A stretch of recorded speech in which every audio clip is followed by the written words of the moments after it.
Ladies and gentlemen, what's going on? It's your boy Mills from Mill City Boxing, home of that high-level pro boxing media, the Fighters and Trainers channel, and most importantly, the People's channel. And who do we have here? Welterweight Michael Fox, or are we gonna stay at 54? What we doing here? Can you hear me, Mike? Smash that like button, ladies and gentlemen, while coming into the room. Getting here another one. Salute to everybody. It's been a minute. It's been a little bit of time. But we're back, okay? Got lots of boxing talk. You froze, so I just kept talking. And now I can hear you a little bit, but it kind of like in a kind of glitchy. I think the signal's a little off. Hold on one second. Let me see if. Hold on one second. Hopefully it's not me.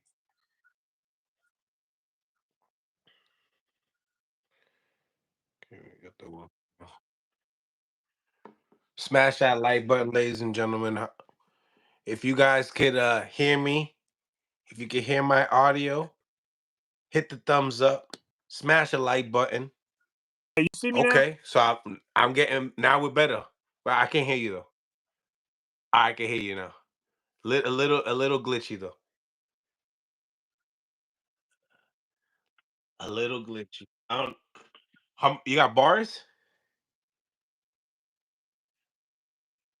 S- Champ, your audio is good. Thank you. Appreciate that fight. Get your knockout. Oh, you just in a rough area? Oh, my signal's also saying that I got a very bad connect.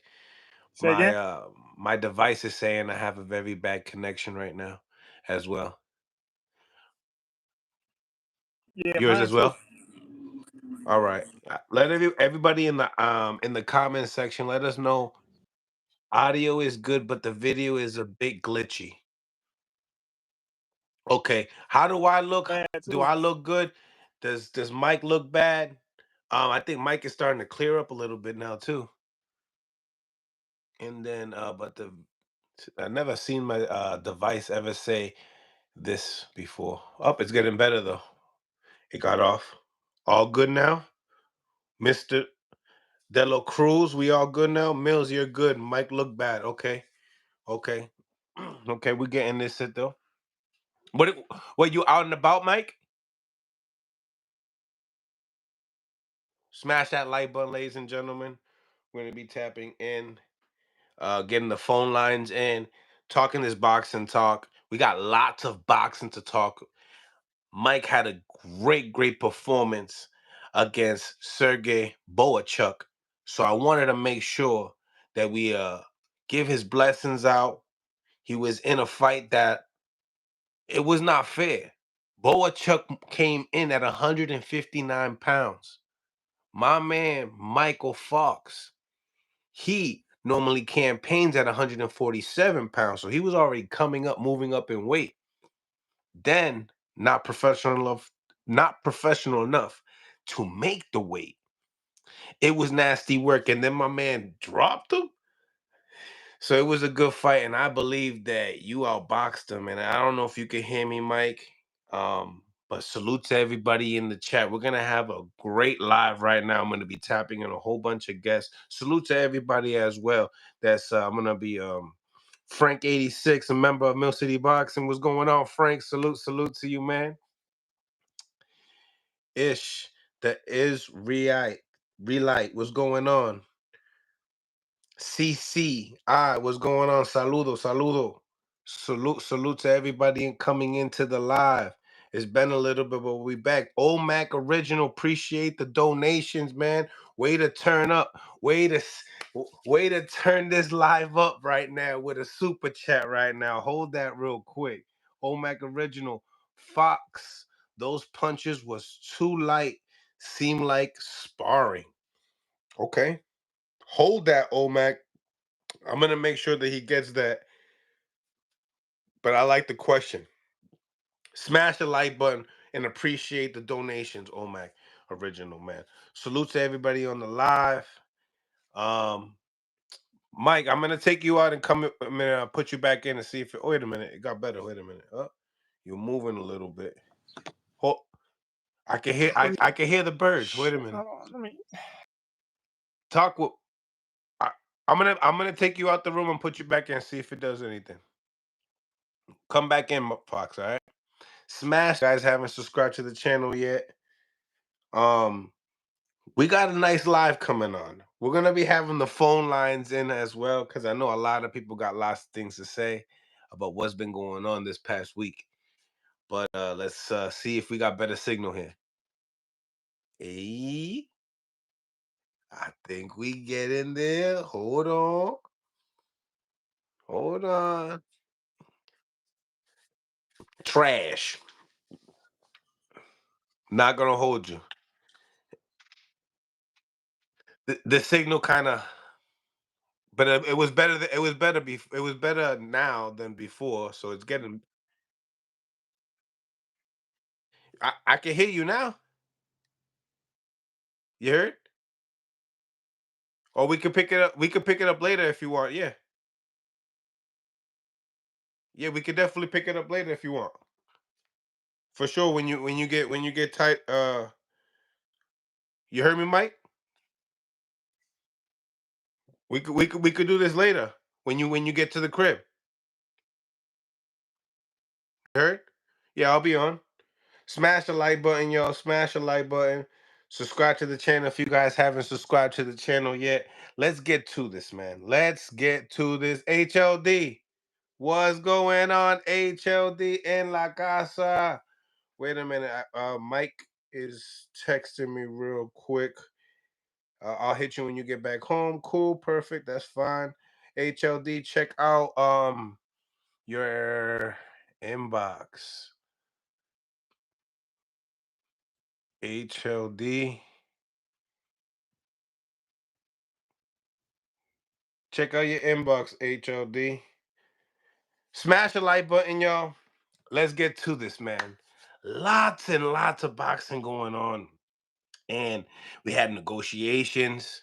We had interviews going on with Oscar De La Hoya talking about him not wanting the rematch with Devin Haney and Ryan Garcia. That was quite interesting. There's a lot of interviews going on with Bill Haney as well, saying that they're not interested into the fight. And I agree when it comes down to that fight is not like Rolly kind of messed it up. I ain't gonna lie. And I can't say just Rolly, like, Ryan did too. Um, so that fight it kind of lost its luster. And if you put it on right now, I don't think you sell nearly as much as if they pick up two big strong wins back to back. Um, really, they really kind of messed it up. Um, but nevertheless, we have Manny Pacquiao coming back at the age of what, 46 for a title to fight Mario Barrios. Lots of people were mad.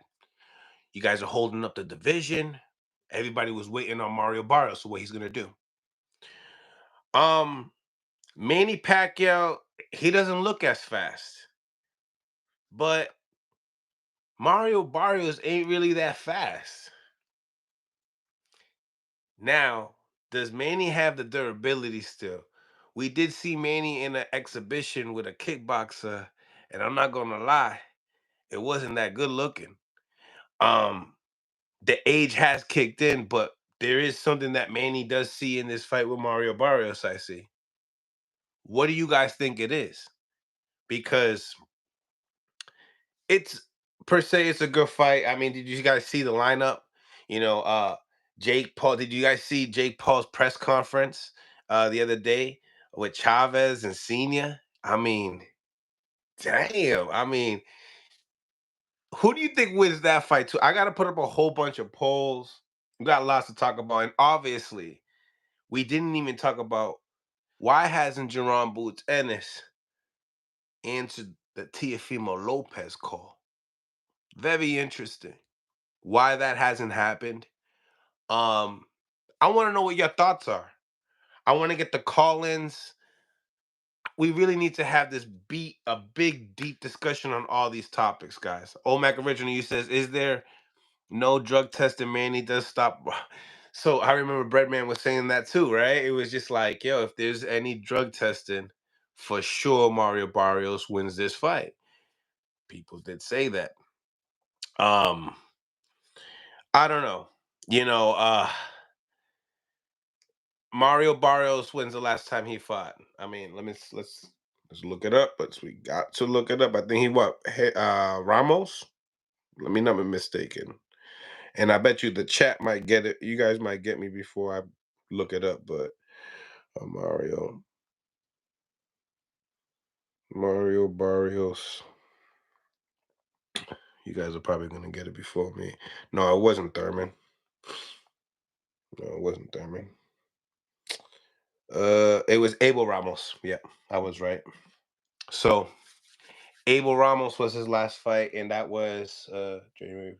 That was last year. Um, and yeah, you know that fight was I. I mean, he didn't really look like he dominated Jesus Ramos. I mean, what Abel Ramos? I mean, Abel Ramos. I believe he lost to Cody Crowley. Right. That's the last time I seen.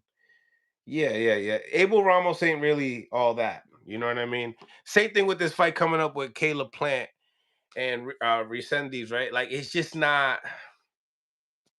We already know the outcome of the fight, you know? And it sucks to be watching fights that we already know the outcome of them, you know? And we do need to tap into this Teofimeo Lopez and Jaron Boots Ennis fight because I need to know what the people really feel. I need to really understand. Smash a like button, ladies and gentlemen. We haven't been on for a while now, and I know you guys been missing this content. We're gonna definitely be turning up and getting everybody involved here. But I really need to understand. Do y'all really want to see Teofimo Lopez versus Jerron Boots Ennis? Now we gotta just recap this whole thing, right? Um, Before Tio was even introducing conversations with Turkey Al Sheik, he had an offer for Subriel Matias, right? I think it was like 2.7 or 2.5. I think Tio put it on Twitter, it was like 2.5, right? But then fights Arnold Barboza for 900,000, right? But then also knows he has deals on the table. But was this the route to go? Now, yes, we do talk about, listen, um, these guys not taking the next step and achieving legacy. A lot of people have a problem with that, right? Teofimo Lopez has never had that issue. That was one thing that we could say. Teofimo Lopez has never had that issue. We've always, I've had him beating Taylor. I had him beating Loma, but I seen a lot of people didn't. Like people were like, I don't know, like don't believe in him or something like that. Like he has a great amateur pedigree.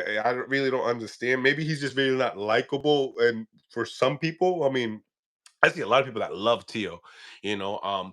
But then there's just some people, and it works. I mean that yin and yang works, right? When it comes down to certain fights. Remember Conor McGregor? Conor McGregor was real racial with Mayweather, with the monkey stuff and what it was the second most pay-per-view sales after the Manny Pacquiao and Floyd Mayweather fight. Let me correct myself, the Floyd Mayweather and Manny Pacquiao fight. So like, yeah. So and those antics, people gonna be like, yo, Mills, nah, he brought the UFC world into the boxing world, and that's why the sales were they were, and it was Mayweather. Okay, but do you guys know what it takes to sell these events? How many press conferences are being held? All this stuff to be able to create content for us content creators to create videos like this and us to be able to amp up these fights. Because initially we kind of really working for the business. Salute to everybody tapping in, smash that like button. We got over 100 people on the live. Let's go, man. Let's talk this boxing. We really need to dive in. Where do we go first? I want to start with a poll. And I think that, let me not forget. So I'm just hitting the key markers and then we're going to just really dissect it all and have a great live. But Box Raw goes to Upton Gym.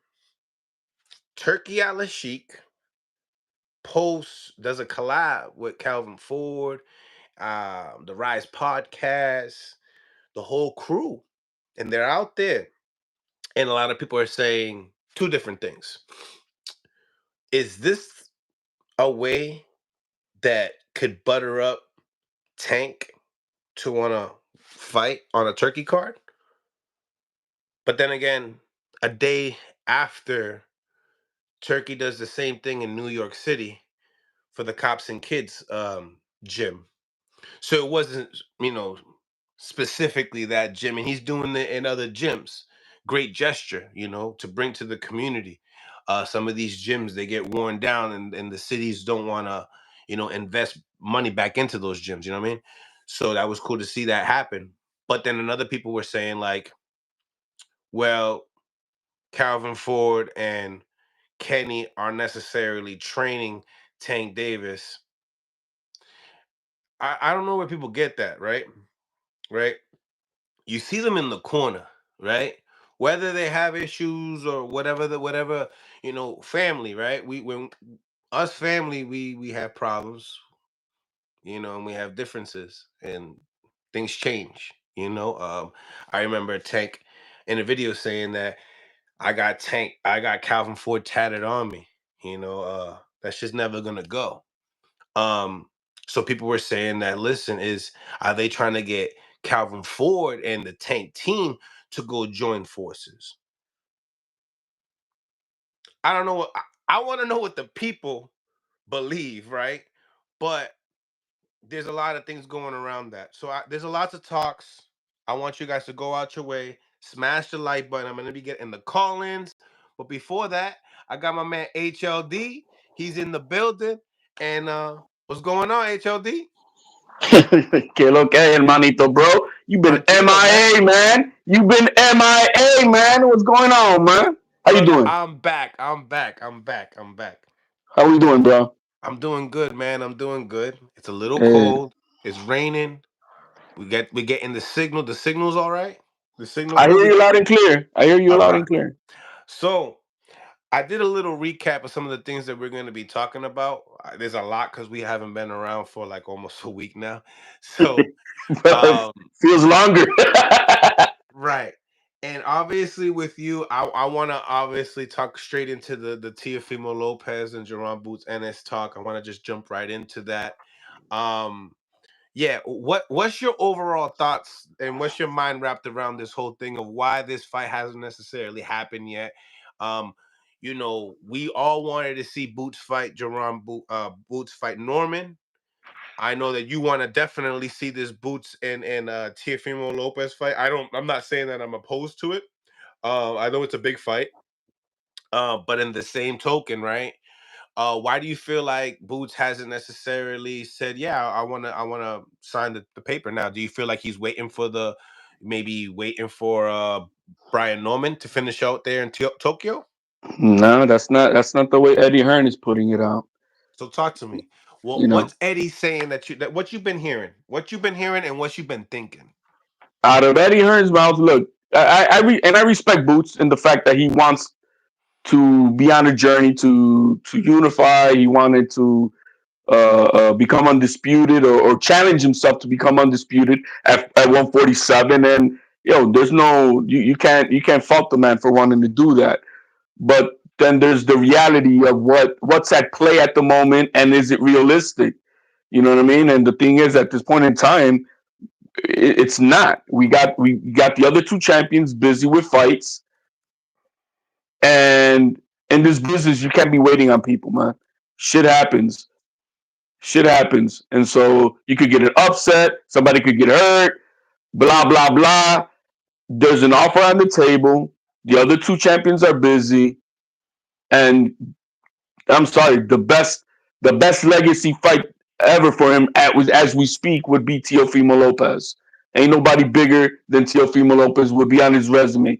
Even if he fights Norman, even if he fights uh, Is it a bigger Barrios. legacy fight? Absolutely.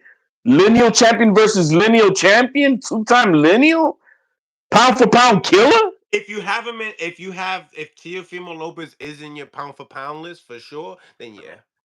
I But mean, there's no, then nobody got Norman on there. Not anytime soon right now. Not even on but when I look, I mean, I know everybody's got the whole thing with the pound for pound. Look, man, this is it's all political game. There's guys depending on who you go to. Why isn't Tio on it when you got guys who shouldn't be on it and different?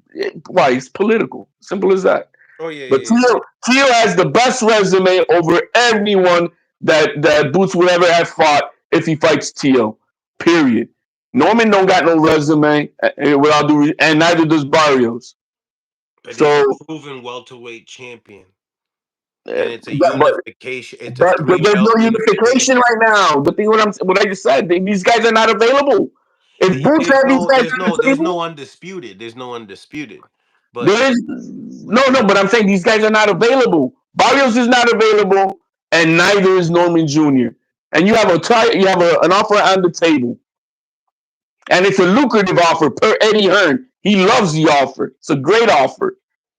what So what about Barrios? Barrios is not more of a legacy fight than Theo. Barrios is fighting Pacquiao. I mean, No, what but are we I'm saying talking? that. But you said no. Oh yeah, yeah. As far as obligation, like who we have on the table now. No, I'm sorry. No, nobody at 147 is a Hall of Famer. Tio is a So Hall of so Famer as is we there more speak. flavor at 54? Who's at 54? He's gonna walk into a championship fight at If that's 154. the real discussion, it's 54 or Teofimo Lopez. That's If he walks into a title shot at 154, I got no problems with that. But if you're gonna walk into or a a fight with body Virgil fight, Ortiz. Or fight a yeah, Virgil Ortiz. Virgil Ortiz has a broken hand and he's rehabbing. So that's all off the table. And what, to fight for an interim belt? Please. But So the thing anyway, about it, and I'm with Olmac Original on this one. Thank you for the donations too, bro.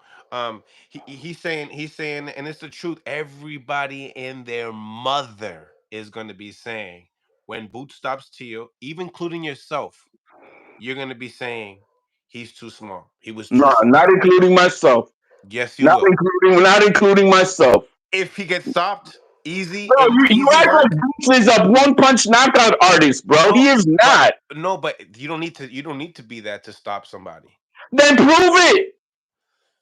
Prove it, because if Karen was whooping on his ass, what Which is is a Tio bigger gonna which do? is which is a bigger man than Tio. No, bro, barely, man. If anything, let's stop it. Let's stop it. See, we're confusing one thing with the other to downplay the It's fight. seven No, no, no. pounds. If he It's turns seven it down, pounds. if he turns it down with no other title shot on the line, Jaron Boots Ennis will not only be seen to have ducked the real Mexican monster, Virgil Ortiz, but then the Brooklyn Honduran pound for pound slayer, Teofimo Lopez, because there is no other fight on the table. There's no excuse. Now, you want to conflate that with, okay, hey, I think Boots is going to whoop on Tio, but that's a different conversation. The bottom line is there's money on the table with Turkey Al Sheik giving it to Boots. What is his excuse for not taking the Tio fight? I'm all I'm thinking is who at 54 are they looking at? And are they waiting on if Brian Norman wants to do this or not? They're not waiting on neither. Look, Eddie Hearn is not waiting on it. Let me tell you that. I mean, it doesn't sound like it. Eddie Hearn is not waiting on it. I mean, Actually, he's out here telling them they have no balls. Come on now. And that's Eddie hold Hearn's up. words. That's not my words. Yo, bro, when I want, like, all right, right? Say I really want to smoke with you. What am I gonna say? Something like that. If I'm trying to get you to fight me, or if I'm trying to get you to fight my fighter, I'm gonna say these things. Loco, when Nazi's car talked out of the side of his neck, what do you do immediately? Come on now. Come on, Mills. What did you do immediately? And you my dog. I'm not trying to start some shit. That's over and past. But I'm just saying, what Yeah, did you Mills you City want you do? want you want them to back up their words. I get what you're Dale, saying. let's go. Ahora I mismo, get what you're puñeta. saying. I get what you're Right saying. now. But I'm hearing all this he and her and excuses and bro, no, that's excuses on top of excuses. There is no reason why Boots will turn down Tio unless they're whispering in his ears, just like Just like the trainer for Apollo Creed when he was telling him about Rocky. He's all wrong for you. Leave him alone. He's all wrong for you, Boots. Okay. And I see the narrative that's being pushed as well. I see that, you know, now people are saying that they want to see Devin Haney and Teofimo Lopez. We've been wanting to see that fight for a long time That's too. You trash. you know what I mean? And it's not a trash fight. It's You know a what I mean? trash fight. I It's will not a not pay $5 to. I will never let Devin Haney steal $5 from me ever it's again, definitely yo, I'm gonna be real. I think it should be pay-per-view, but it should I wouldn't put him in there right now and do a pay-per-view event. bro. That's just I wouldn't. Devin Haney stock is in the toilet with toilet paper toilet ready to be But flushed. you know He what? Judge needs to do all his rebuild. pay-per-views. He do all little cheap pay-per-views anyway, so it don't really matter. He needs he Turkey's not offering him no damn fight, man. That's the bottom line. There's only one offer on the table. Some of these comments are spicy too. You guys hear Polanco will just oh man. But no, go ahead. I don't want No, to stop no, you. no, But Let's read I some of these comments. yeah, all right, cool. And then also I want to put up a poll. What should the poll be? The poll should be if there's no other fight on the table for Boots, Make it a should good he poll. take? Make it a good poll. Make it a Hey good man, it's got to be a legit poll because there's no other fights on the table for Boots Ennis. All right. So cuz I you know me, you know if I put who do you think wins this fight, Boots Ennis or Teofimo Lopez? Hey, You know we're what I'm gonna saying? wait 90%, 70. Look, with just the Teal hate, with all the shit that he's talked, right? It's gonna be almost 100%. Nobody Okay. likes him, so we So know who's gonna be favored. I know that Boots is gonna be favored. so so should it be that like we should do two polls, right? What should Jaron Boots Ennis do, and what should Teal do if this fight doesn't happen? Like we got to figure out if this fight doesn't happen, we want the Our, next step. let's put the first one. Boots Ennis has no offer on the table. If he declines Teal, is it a duck?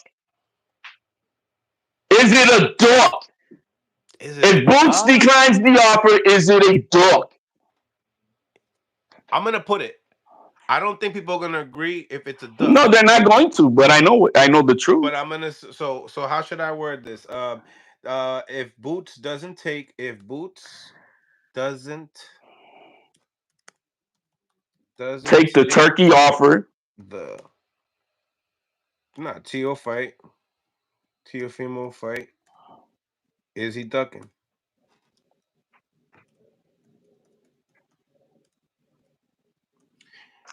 There's And no then other. everyone in the There's comments, no I want other. you guys to go out your way, place your vote, but in the same time, if Boots doesn't take the Teofimo fight, Hey, and for those just and is he and for ducking? and for those Looney Tunes out there who are gonna say, "Oh, he has a mandatory." No, Eddie Hearn has already eluded.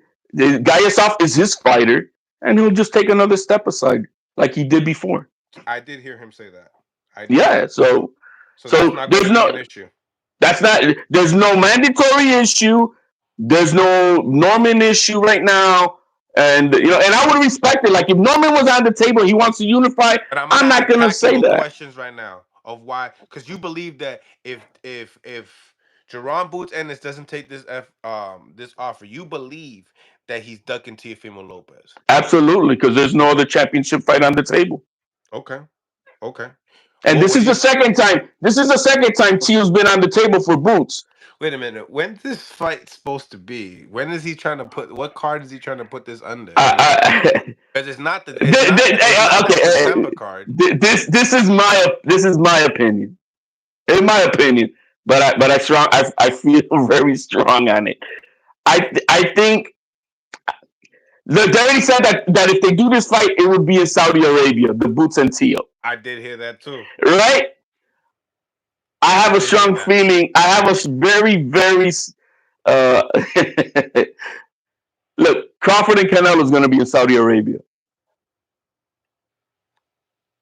and they would have those guys on the undercard. So you think it's gonna be switched Yeah, from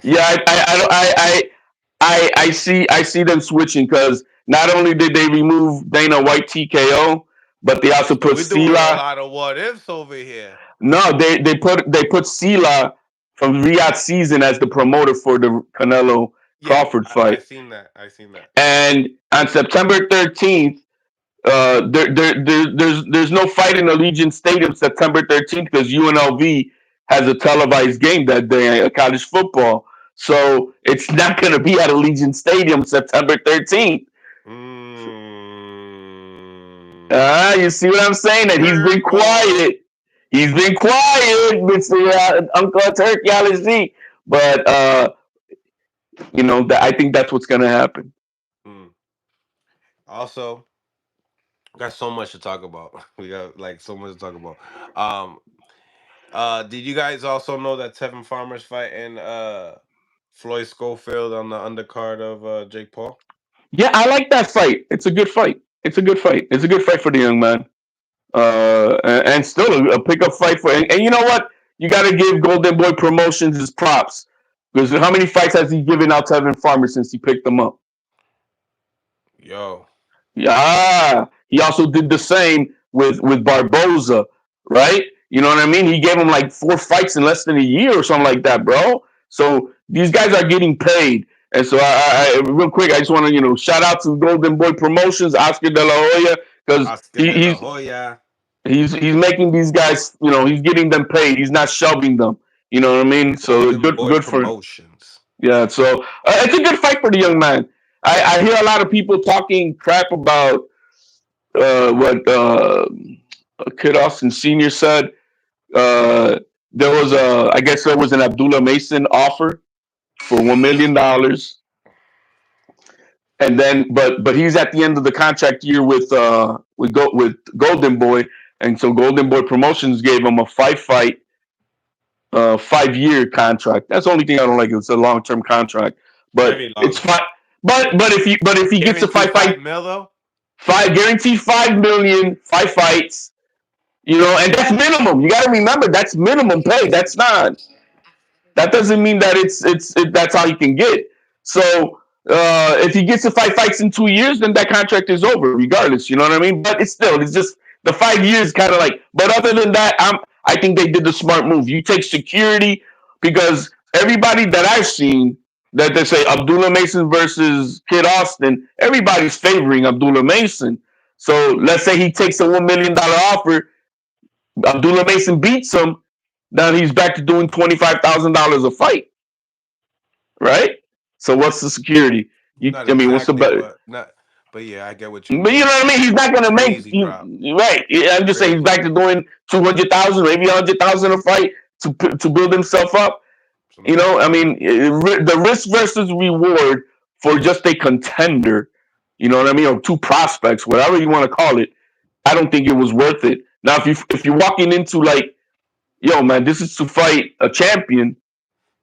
Okay, do you want to bet on yourself to take the $1 million to fight for a championship belt, or that's different. But to fight another contender, I don't think it's the risk versus the reward. In my opinion, is not worth it. And they did Mm. the smart. They did the smart thing. You know what I mean? Omac original. Thank you for the 2 piece. I forgot. I didn't even read this. This version of Dev 12-0 Teal.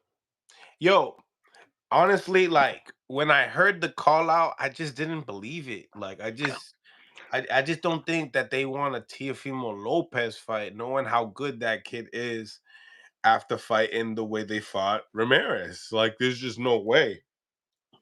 No They're way. desperate, man. They're And, desperate, and, and and I think there's. that's a good way of just talking your way away from people not talking about that performance. I Like let think so. because that performance was so bad that things like this, like saying I want Tio next, not Ryan Garcia. I mean, Well, what do you think about that piece too? the thing is that the last night, Oscar De La Hoya made it clear on Fight Hub. I think it was. Yep. He made it clear as day. He's not. They're not interested in fighting Devin Haney. Uh, 0%. He said. and they could make the fight, but there's no money behind this fight. There's no money behind. Look, Turkey Al Sheikh has just got ripped off by Devin Haney with his performance. That was a Times Square heist. He paid them good money to fight, and he laid the biggest fucking egg ever. And you think Turkey's happy with that? He's not happy with that. He don't mind paying fighters who fight and lose.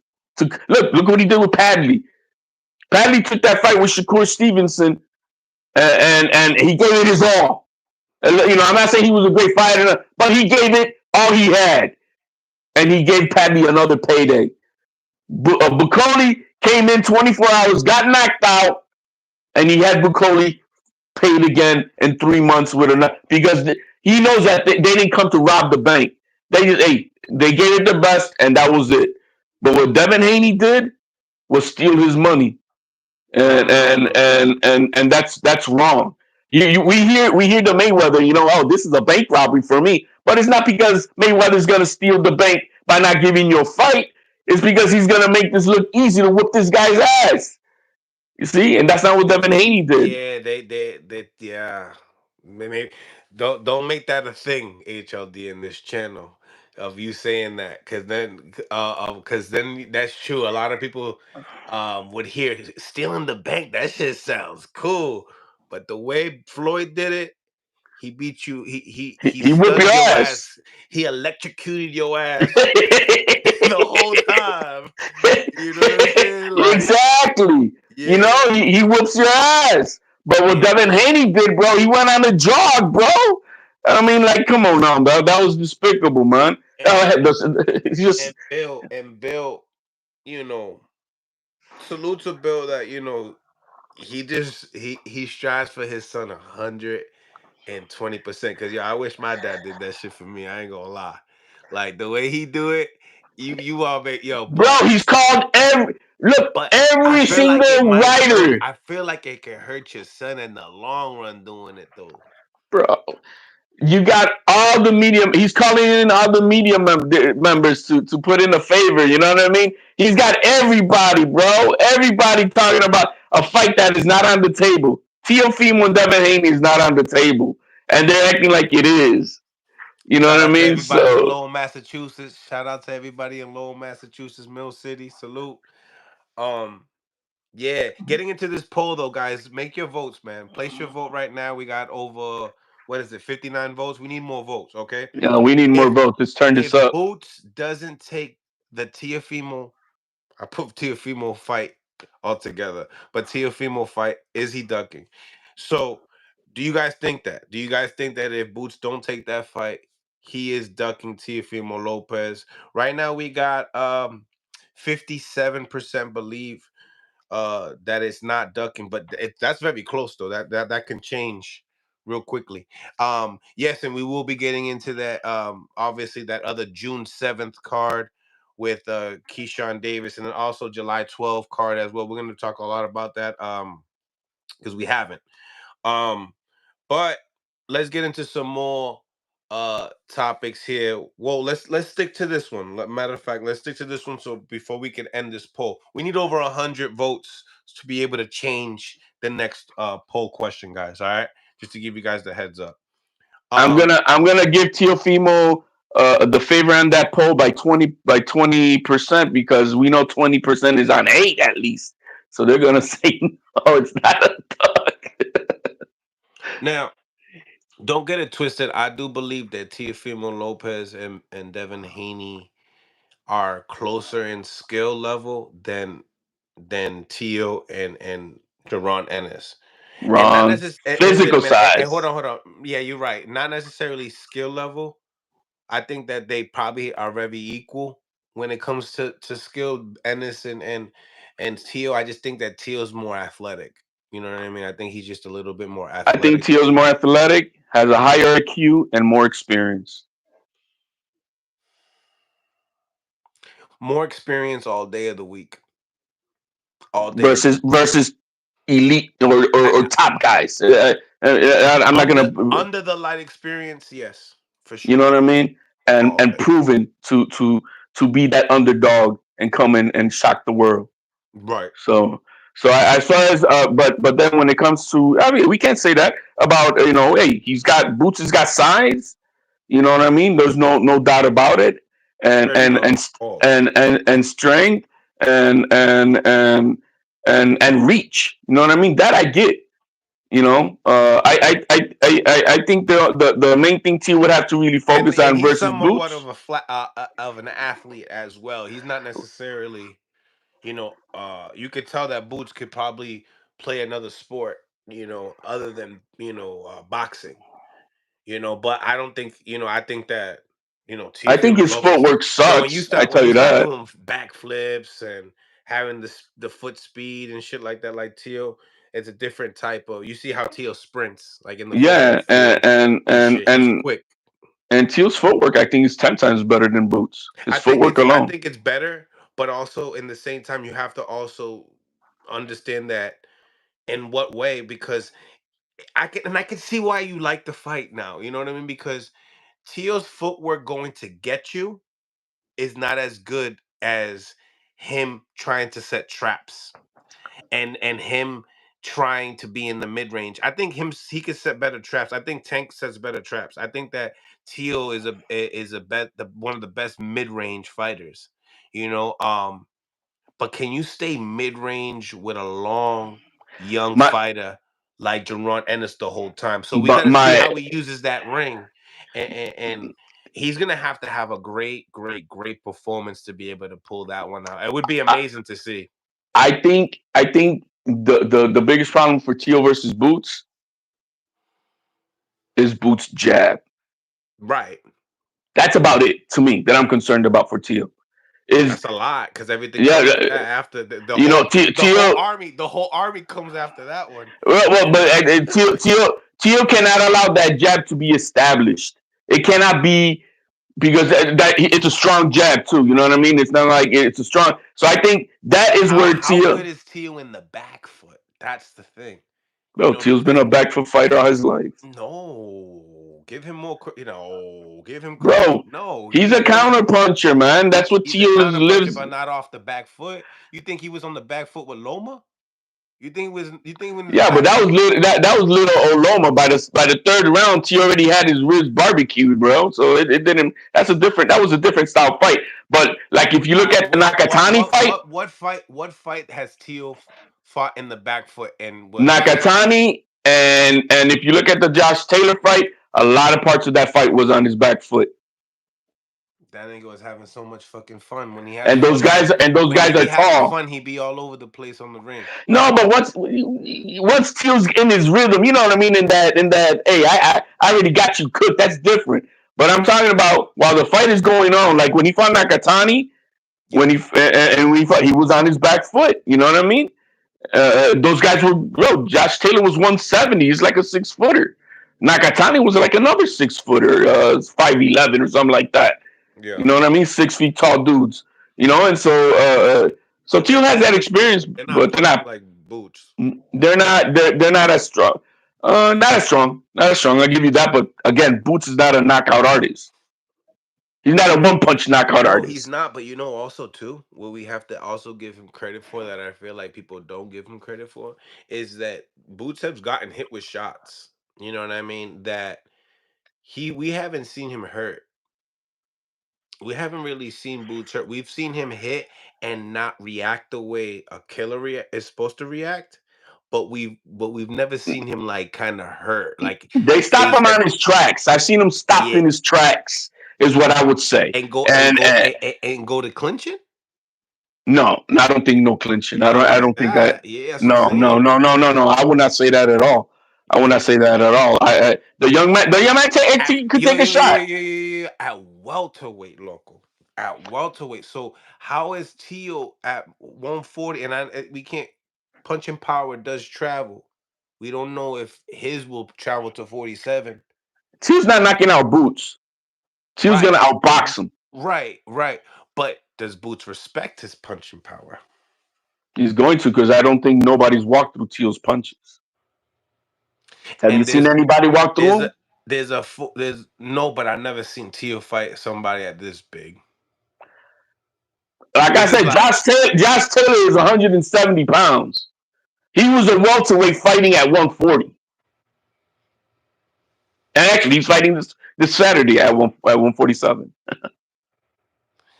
Yeah, I mean, I see and one thing that I was listening to Tim Bradley, and you know, let's play what he got going on.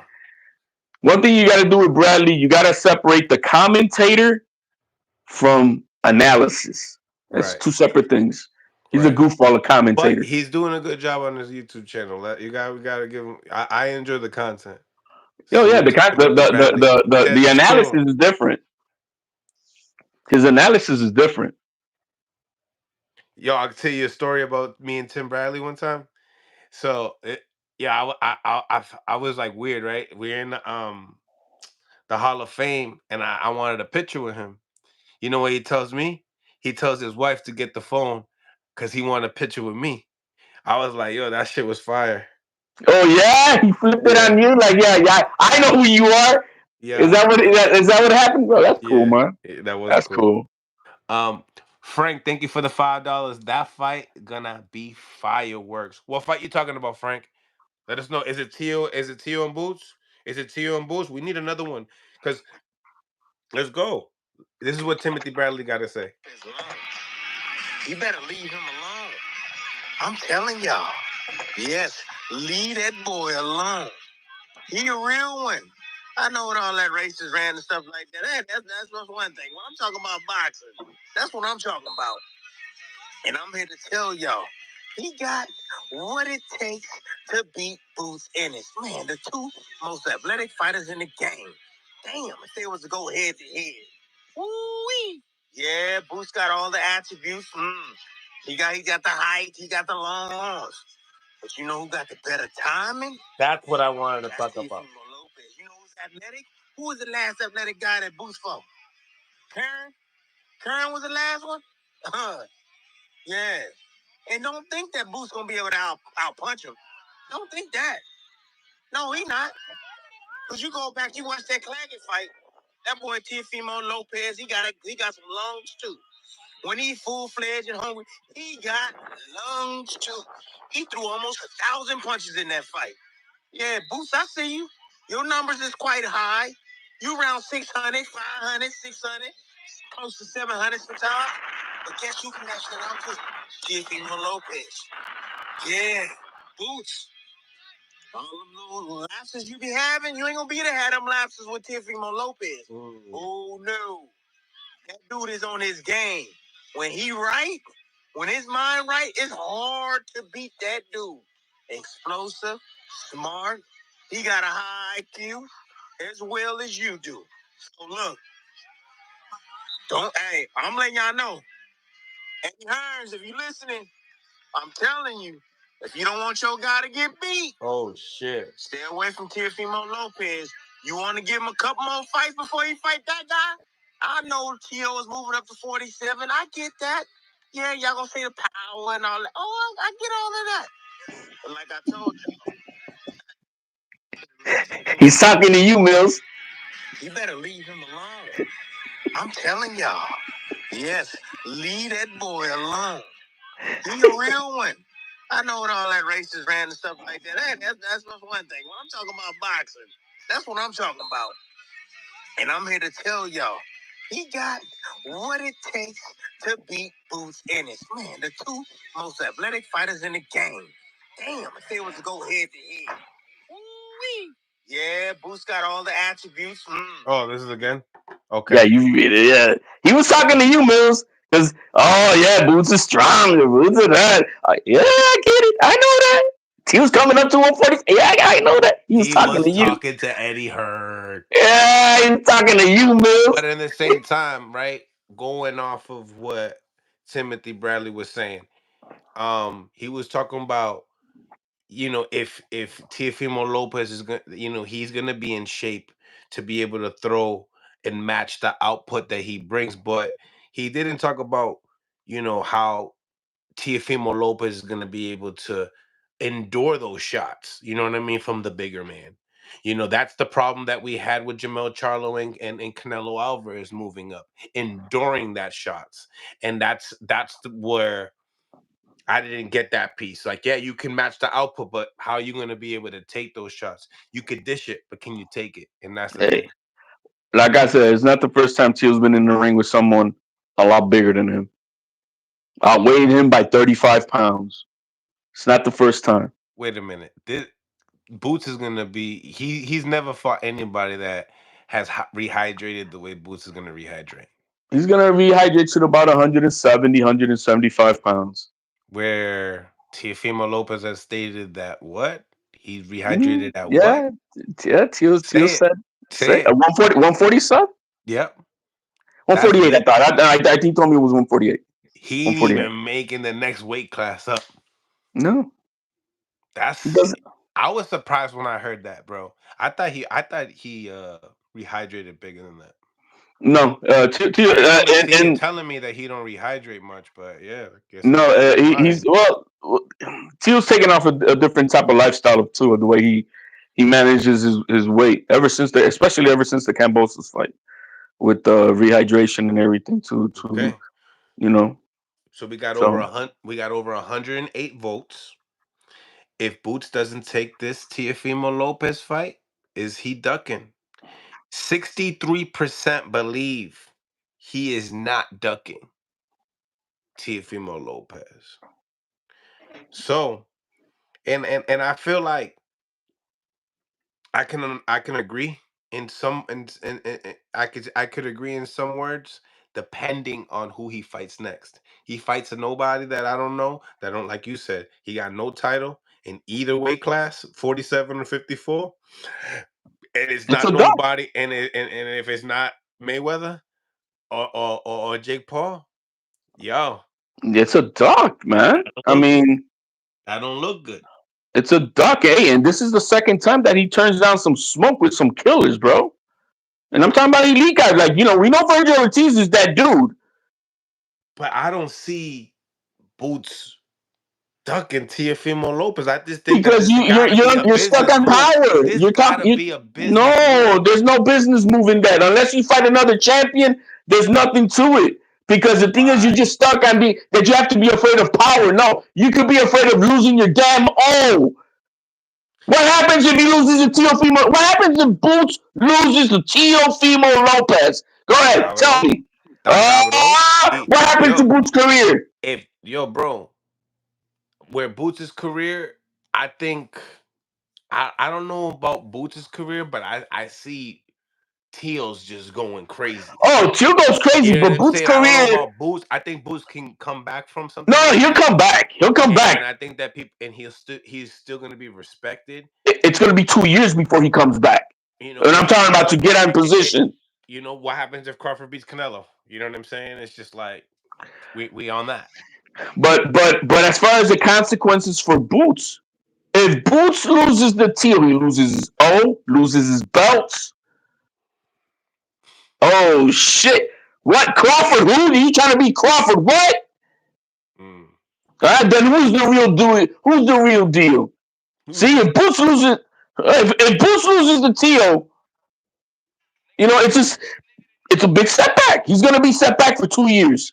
No, it's gonna be a huge setback. Everyone's gonna demand Brian Norman Jr. and Teofimo Lopez. Oh, we got that. That would be next. It would be a super high demand, and that's and we would have to also see who wins the Pacquiao and I don't think Pacquiao would fight the bigger guys, but I think if He'll Teo, fight Teal. He'll fight Teal. yeah, If Pacquiao would. Pacquiao, let's put it this way, bro. I don't have. I'm giving Pacquiao, without due respect of who the legend is. I'm giving him a 25% chance of beating Barrios. 25. 25. Show me. Okay, I'm giving you that much because you're the legend. But not because I think you got anything left in that gas tank to beat a young bull like Barrios. Nasty. Pacquiao 4 years ago? Oh yeah, no, we got that. That's Money in the Bank with Pacquiao 4 years ago, but Damn, not today. remember betting on Pacquiao was crazy, right? You make so much money betting on Pacquiao. but Nobody bet against Pacquiao. Nobody. but hey, stranger things happen. You know what I mean? But if but there's no business dealings of not why he's getting them. This is the most amount of money he would be ever making, Boots, if he takes the Teal fight. Let's make that clear. This is a So, lucrative deal. all right, so let's go up to that Punch's comment that Tio was in the comments saying that he demanded over around 5 mil, something like that. Yeah, I don't know if T was trying to say that he was asking for 5 million more or 5 million. Oh damn. You know what I mean? I'm stuck in between that. I'm thinking 5 mil because I don't think he made 5 mil yet. Okay. So then you would know better than me. I'm not. I was just a little bit confused on what was Teal trying to say with it. But So he probably wants to make 5 mil. I mean, Turkey hasn't been really like throwing that crazy bag at everybody. well, you got So to earn it, and and this is for an undercard fight. You got to remember, this is that's for an undercard. Yeah, damn. I'm assuming for an undercard fight under the Canelo and Crawford. Let's put it that way. that's an assumption, man, because that could be, yeah, that could. Hey, let me tell you this. Let me add another thing. The first press conference for the Canelo and Crawford fight is going to be in Saudi Arabia. That'd be nasty. That's the first. That's in the books. That I can tell is not an assumption. The first press conference of Canelo and Crawford is going to be in Saudi Arabia. Two, I think it's next week or so. Canelo, Crawford, and Tio, they're all flying out to Saudi Arabia for photo shoot. Oh yeah. Yeah. Let me So we're change gonna this get more poll. Munchkin shit. Let me change this poll now that people believe that that Jaron Boots Ennis is not ducking Teofimo Lopez. It's a duck. Not, you know. It's a duck. Let's see. Did I get any new super chats here? Let me see. Refresh the super chats, guys. If you guys could do me the favor. Um, Salute to everybody on the live. Double tap the screen if you are on mobile devices, and also hit the like button if you are on on your computer. So Frank said the fight's gonna be fireworks, and then I think he also said he got Tio in that fight. He believes Oh, did he? Teofimo Lopez. Yeah, he believes Teofimo Lopez will beat Jerome Boots Ennis. So there you go. You and Punch are not alone. We're not alone, bro. Yeah, It's you're just not that alone. and look, it's just that you can't play it off that Tio has a lot of hate. Period. Tio's is probably the most hated fighter in boxing. He's the real villain in boxing. Mm. He's the real villain in boxing. So people are not gonna go for him just because they don't like him, and I get it. I'm not gonna squawk about it. That's why I say, bro, that poll is 20%, 20 to 30% off because we know it's about hate. Mama's boy in the building. What's going on, ladies and gentlemen? I got my man, Mama's boy Dennis Douglin in the house. Yo, turn your phone up, son. You sound mad low. Oh, you're live on Instagram? Let me look Yeah, over we here. live on Instagram as well. Well, What's good though? I was gonna check in, bro. I see you always working, you feel me? Always love with it. You feel me? what's new with you? Now I'm just trying, bro, in the gym always. What is? Brian Norman Sr. in the house. What's going on, What's coach? going on, Brian? What's going on, coach? What's good with you? I see my man K9 in the building. What's going on, champ? What's going on, champ? What's going on? What's going on, senior? What's cracking? You getting ready to go to Japan? What's going on? Oh yeah, man. We ready, man. Yo, congrats. That's a big look, yo. Congratulations. That's dope. Brian Norman Sr. in the house. What's going on, coach? Congrats. I don't know if you remember. I remember we was in the gym over this like a couple years ago, and I was in Atlanta for a little while. I met you, and I always thought y'all were dope. So it's great to see what's happening with y'all, bro. Y'all really put the work in. You know me? Yeah, I remember you was in the gym. You remember me? I think it's for Tito too. Tito, High Camp Lopez. Yeah, with the ankle monitor on and all that. With the ankle monitor and all that. Yeah, I remember being there. Yeah. You know, the box were pretty small. Yeah, I remember that. What's going on, OG? How you doing, my guy? So, man, oh man, lots of shit has been going on. And I'm glad that we got Senior on here as well, man. What's your thoughts on what's going on around this place, man? What's going on with Teofimeo Lopez and Jaron boots Ennis now? What's up with you? You don't want to tell us what your thoughts are either, Mama's boy? My boy, like, nah, Senior about to rip it. That's why he's like, I'm gonna let him go through his thing. You know, you gotta get far away from me when he go talk about certain shit. You know what I'm saying? Hey, you gotta distance yourself if you don't want to get caught with strays and shit. You know what I'm saying? You get caught with stray bullets and shit. Like, nah, he was on there with goddamn C and shit. You know what I'm saying? For real. I was not even close. I wasn't even not even close to the bodega. For real. Right. So talk to me. What's your thoughts on this, man? What's your thoughts on all this? We right here. I mean, it's a bunch of it's whatever it is, man. It's a bunch of, you know, we on one end it's a bunch of bullshit from certain people. On another end, I mean, it's just boxing, and you know, it's the fights that people want to see, fights that people want to see happen, because, you know, in this day and age of social media shit, it's all about names. I've been saying this for the longest. You know what I'm saying? It's all about names. They just want to hear the names they hear, the names they see. These people ain't even got to be the fucking best. They just care about a name. This shit is ridiculous, but you know, it is what it is, man. It's the way of the world.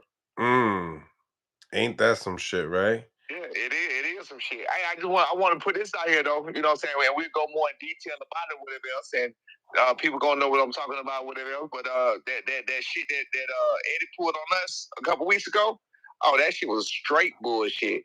Hit him right back a couple of days later. Ain't heard from that motherfucker since. Trying to negotiate right now, like you said you wanted to do. This is before the Teal news came out. So we trying to negotiate just like you said you wanted to do. Lock in for the end of the year, just like you said you wanted to do. It was all bullshit. It was all a fucking farce, like it was the first time. Motherfucker is missing. I done called. I done called again. We'll release the details later after my fight. After I fight. When we my son got to focus on what he got to focus on, so we ain't gonna make a deal out of that or whatever else. But it was all some bullshit or whatever. But we even said after T.O. If it's gonna be T.O., that's fine. It's fine. Daddy, get your bread, get your money. You know what I'm saying? Run your 1-2s, whatever, do what you do. We can still lock in for what you said because you said it. You know what I mean? But that ain't what it is. But you know it is what it is, bro. I want to talk about. I got to give a shout out to my boy Michael Fox, man. Michael Fox. I told you. I text you about that. You know I got to get on that. Yeah. We had him on briefly, but then his freaking static was just like his reception. His reception was trash. So we'll have him back on. We'll get him on. I say you had him on. But yeah, we had him on. But we got. Fuck all the negative shit, bro. It's negative, but it's positive for Mill City side or this side of the water or this side of where we at. You know what I'm saying? Even though, you know what I'm saying, a lot of y'all are my foes or whatever else for whatever the fuck reason, I know y'all fuck with Michael Fox. We gotta get shots out to Michael Fox. A fucking beautiful performance that in nobody's mind could have been robbed. I don't even think I heard a motherfucker anywhere outside of the biased motherfuckers at their place. A few of them that was there for Boa Chuck. I don't think I heard a motherfucker say he won. That's not. I'm thinking that Boa Chuck won. I meant like Michael Fox. He won that fucking fight, bro. He won that fight. Shouts out to him, man. That would have been major for his career. You know what I'm saying? Major for real. It really was. It really been major for his career. I'm trying to see where he is now. Would it still be major or would it be a step back? Because now people are gonna be more afraid to fight. That's that high risk shit. You know what I'm saying? So, you know, that's what I was like. I was telling B that when we was at the fight, I was like, bro, I was like, the world seen it. That's what people saying. People was like, he won. The world seen he won. So, I mean, you know, he got that much. I was like, yeah, but does that do good or does that do bad? You know what I'm saying? You know the way boxing is. These niggas don't really want to. They don't want to fight. Well, his style is gonna make it harder to get a fight. His style is gonna make it harder to get a fight. That's what I was saying. I was like, yeah. You know, even when it came to us, when you told me, I didn't know who Michael Fox was. I'm not sure. I don't think that was you. I was talking. I can't remember who it was I was talking to.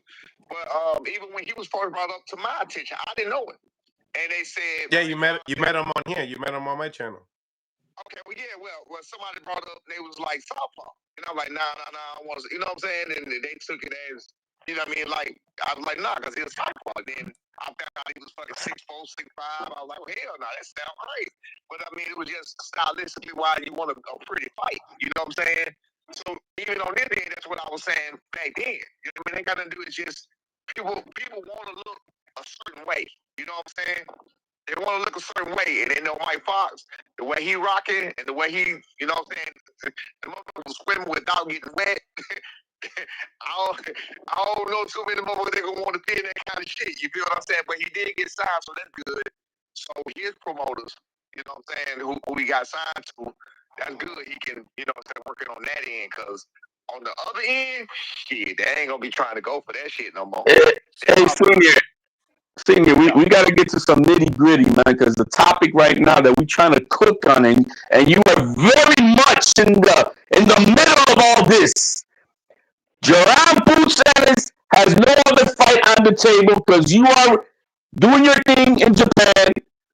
Mario Barrios is picking up the Pac-Man geriatric fight. So we have Teofimeo Lopez on the table for Boots. His most lucrative offer by Turkey on the Sheik. The most money he's ever made. There's nowhere else to go. If he denies and does not take this offer with Teofimeo Lopez, is that a duck? Man, look, I don't know. I don't know that again, because you know, I try to keep it 100. I try to keep it in the middle. This is no disrespect. I've never shown disrespect personally towards the Ennis team. Whatever it was, just simple fact that we said we could beat them. But let me say that I've never thought of him as a duck. Period. I started to think that way with the Virgil Ortiz situation came out. Like, damn, he straight up ducked him. I really did start to believe. Like, damn. Initially, I was like, nah, ain't no way in hell he ducked him. But it was something like he did. Now I got some situations going with us. He does not want to fight us. I'm telling you, he don't. I mean, we coming back. We trying to give him everything we want. We're fighting in Philly. We talked about bread. We giving them everything he want. We here. We here ready to talk. No response. Nobody wants to talk about it. It's starting to look like, to me, just it's starting to look like he don't want to fight nobody that want to fight him. That's what it's starting to look like. Talk your shit, Senior. Come on, man. Who the fuck had he thought that wanted to fight him? He didn't want to fight nobody that want to fight him. That's what it's like. I'm not saying he is. I'm not saying, oh yeah, he's a bully. No. I'm telling you what the facts are looking like. Everybody, the fact is, we want to fight him. We can make it happen. We can make it happen now. We can sign for it now. But then just like Eddie said, they don't want to talk about it. You got Virgil Ortiz wanted to fight him when he wanted to fight him. They didn't want to talk about it. He wants to stay at 47. Now you got T.O. calling him out, which, you know, we all think, you know, as a whole that he'll beat the hell out of T.O. Maybe that's the issue. Maybe we think he'll beat the hell out of T.O. And maybe there's a chance that he won't. I don't think he doubted himself, but maybe he worried about, you know, not looking as good as he should. I don't know. But the fact of the matter is he has not fought anybody that wants to fight him that said they'll fight him. Is there an excuse for him not to take the Tia fight? Is there an excuse? Oh, I got a new caller coming in. What's going on? What's up, man? What's going on? See, how many people have actually wanted to fight him?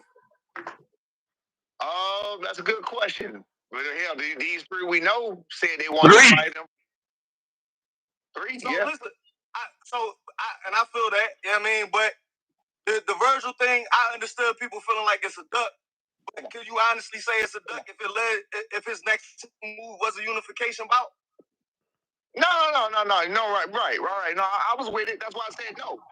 You didn't hear me talking about that. You didn't hear me spreading the rumors. You didn't hear me going around talking shit about none of that. Nah. Right. So then right, with Teofimeo, like I get the hype of it and it being a name and everything like that, but we also talking about a guy that in the way that he's won his fights, when he demolishes a person, he doesn't get any credit for it. No matter who whether somebody got hype behind them or whatever before they fight him. Wait. We talking about He hasn't fought anybody. He ain't fought nobody, but Stanionis, that's it. And Stanionis really, Stanionis got 15 fights. I mean, I'm not shitting on the win, but let's just be real. He only got 15 fights. Right, but you still had a large portion of people saying, "Yo, this fight gonna go the distance." Yeah, I agree, and I was one of them. Yeah, I was one of them. So Boots, even in that sense, still did more than what people did something to somebody what people weren't expecting. You know what I mean? But nobody on top of nobody. I'm the one. Nobody discredited that win. Not even me. Nobody discredited that win. I didn't hear anybody discrediting his win for over Stanionis. Okay, so all right, so let me ask this one last thing. If his next fight is with y'all, you know what I mean? And I heard what Eddie said earlier too. You know what I mean? If he fight with Teofimeo, he don't got the same rehydration, you know what I mean, ability that he has in a unification bout, which makes sense. You know what I mean? If I'm close to 154, but I'm staying at 147 because I can rehydrate with my unification bouts, it really don't make sense for me to fight any other fight other than the unification. You know what I mean? Or go to 154. So Teo really don't make sense other than making some money. And the whole time, Boots ain't never been talking about.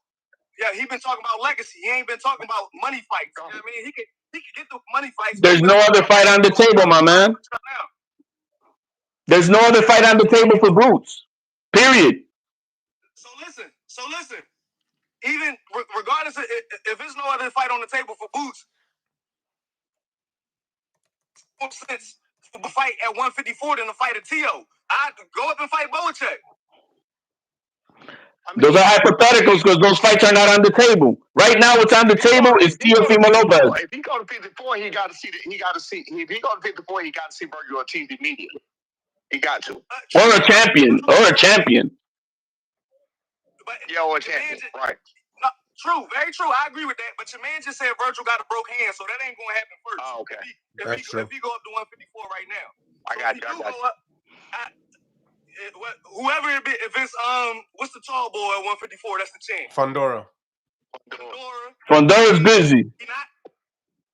He not Fondora's fighting Tim Zoo. Yeah. At 154, but 154 is a class regardless if he fight a Boacek. Anybody that's going to say, all right, test up there for Boots.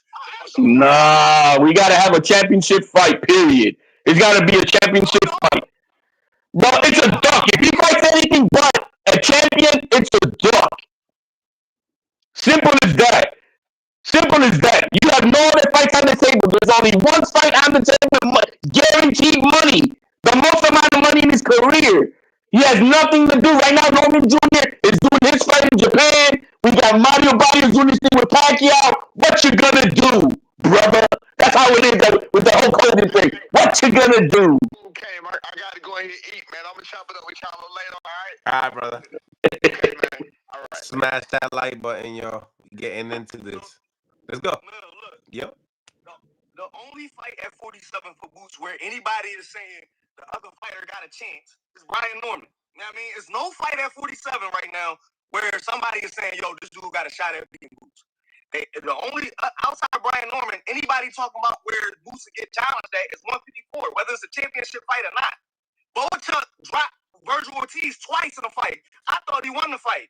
You know what I mean? I thought Boacek beat Virgil Ortiz watching the fight. A lot of people did. You know what I mean? So and how did Boacek look this last weekend? How did Boacek look this last weekend? Styles make fights, which is why somebody like Boots going up to 154 and punch on Boacek or punch on a Virgil Ortiz and have you thinking a whole lot differently. You know what I mean? That it's not, you know what I mean? A lot of I hear a lot of excuses to not make a fight with Teofimeo Lopez. I hear so much excuses. Are you saying like it's more attractive? Do you feel like that would be a more attractive fight in your eyes than a Teofimeo Lopez? I think it's more credit out there for Boots if he moves up and wins a fight at 154 against a Boachuk something. If Boots stops Teofimo Lopez in 6 rounds, 7 rounds, exactly what you said, Mill. Yo, they gonna say Tio was too small. Tio, his last fight, he only rehydrated up to 146. Tio, I mean, it's gonna be so much stuff for people to say against giving Boots credit for beating a Virgil. A win is a win. If you blast the guy out, you blast them out like you're supposed to. If the guy is trash, you take him out. Simple as that. But you're getting paid It's not enough a amount of good money. when he trashes him and it's not a good fight. Is when things look bad. Right. Did it look bad? Listen, Teofimo would have a better shot at beating Rolly than he would beating Jaron Ennis. You're talking about Rody. You forget that this is the only. At 140. Teal would be the best name. Teal would be the best name on Boots' resume. Period. Period. Teal should fight. No, we're not talking about hypotheticals. Nobody's offering money for that. Whatever you're about to say, nobody's offering money for that. There's money on the table right now. No, that's cool. That's cool. If you watch boxing, you know good and damn well Tio versus my man from the DMV, Gary Russell, would be a great fight. That'd be a great fight. And who's putting up the money? And who's putting up the money? Gary Russell ain't nothing but Jaron Ennis at 140. Who's putting up the money? You know boxing? Who's putting up the money? Hell yeah. Who's putting up the money? Because right now, there's one guy who says, I want Boots versus Tio, and here's the most amount of money. Bernie, bro, he be hating on Boots, bro. He hating, bro. He hating. He's trying to put. Somebody talking on the line? I hear like some. Yeah. They're breaking up or something, right? No.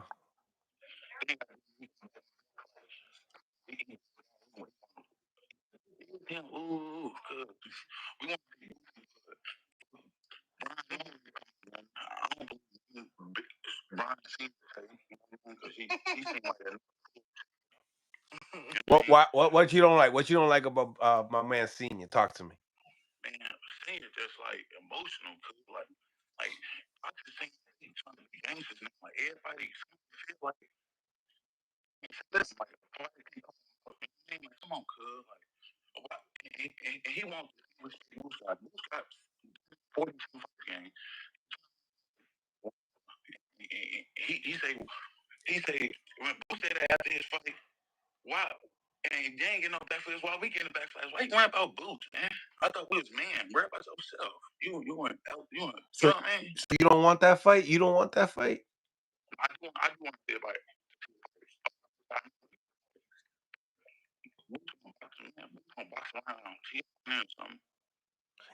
It got to be the best fight though. No, I think so. Cause I think he made a point. Like everybody is, but we have to get fucking nothing. Like, you know what I mean? So like, dude, Brian Norman Senior just said he beat the shit out of them. Boots beat the shit out of him. Nah. He was nothing. Ooh, we been number 2. But you was just saying you was number 3. Now you number 2. Like, shit that be switching. You know what I mean? I'm a boxing fan. I don't got no problem with nobody. This is my opinion. You know, I think it's a fighter. No, it's only one thing I want you to ask Brian Norman Sr. next time he get on, right? He's still here. He can hear you. He can hear you. I watch y'all all the time. You know what I mean? Yeah. And it's funny because if you remember, Greg was sitting on this joint telling Senior before Boots fought Stanionis, like, yo, just make sure when you go to Japan, watch what you eat, right? Greg was telling Senior that before they fought. Right. You're getting. Bro, leave Norman alone. Let that man go ahead on business in Japan. They're trying to do some bullshit. We seen what happened when Ryan got killed at the head. It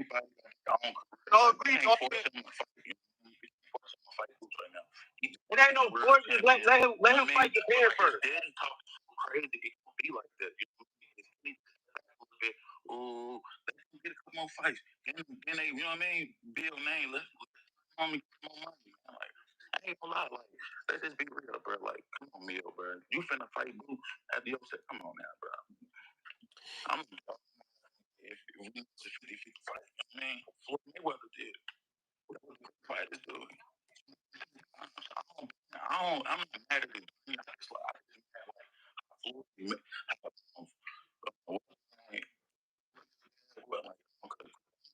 That was the bullshit. You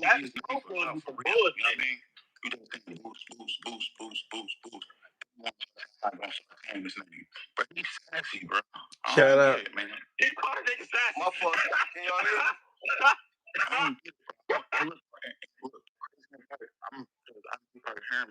I'm a full-out player. You hear me? I just look for the boxing. You hear me? The shit the boxer go through is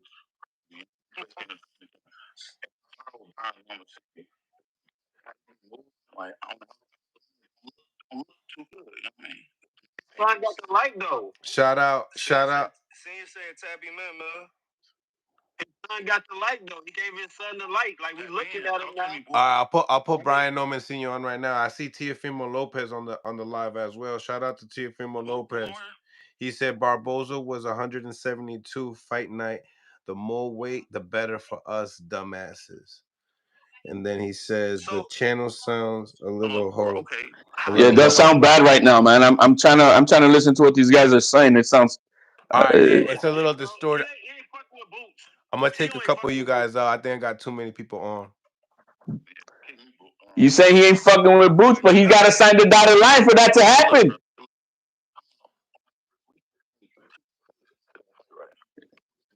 Oh, Tio's on the. Oh, I see Tio. All right. Oh, I said. Yeah. I gotta eat my food, big dog. Let me just talk real quick. Let me just say my little piece real quick. First of all, he said sassy. See if Tio wants to come on. About me. Yeah. I know he wasn't saying I sound sassy. You couldn't have been talking about me. I'm talking about you, dog. You couldn't have been talking about what the fuck have I ever done or said that sounds sassy? You give me stuff with the other problem. I like this. Talk.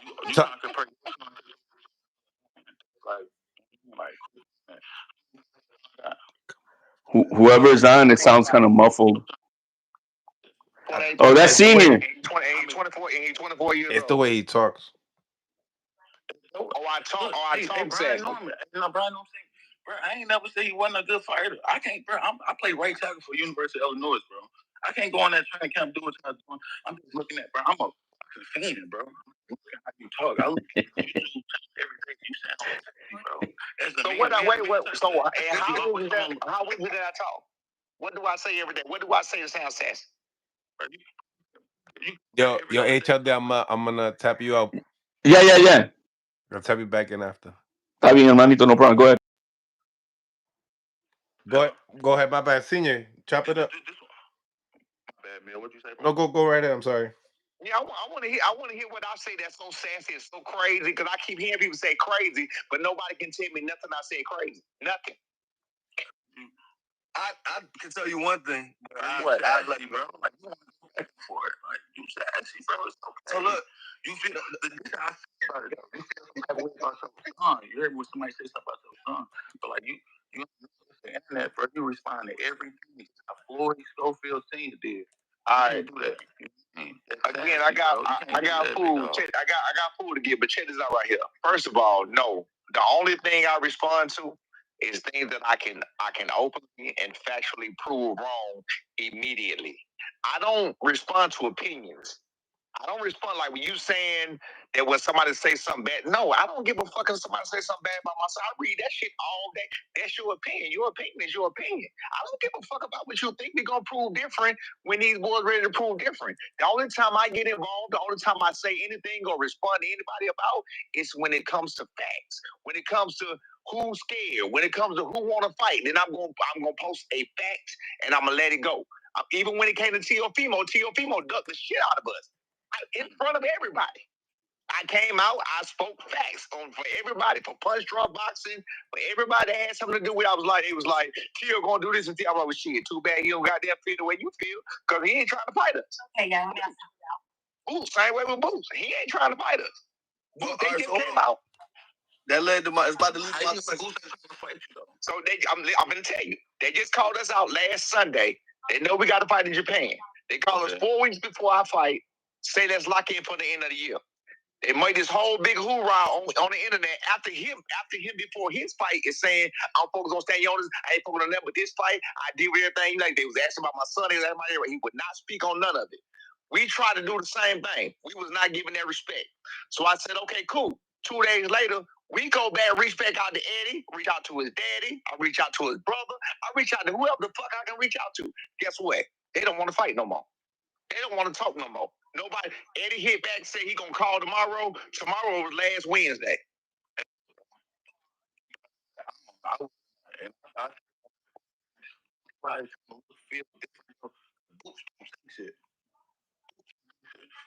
You say something. You probably is telling the truth. We don't know. I'm like, what you mean? So look, see it. I got a question, right? Yeah. After Boots fought Stanionis, we heard Eddie say, "Yo, I'm on the phone with what's the name? We trying to make the Brian Norman fight happen, right?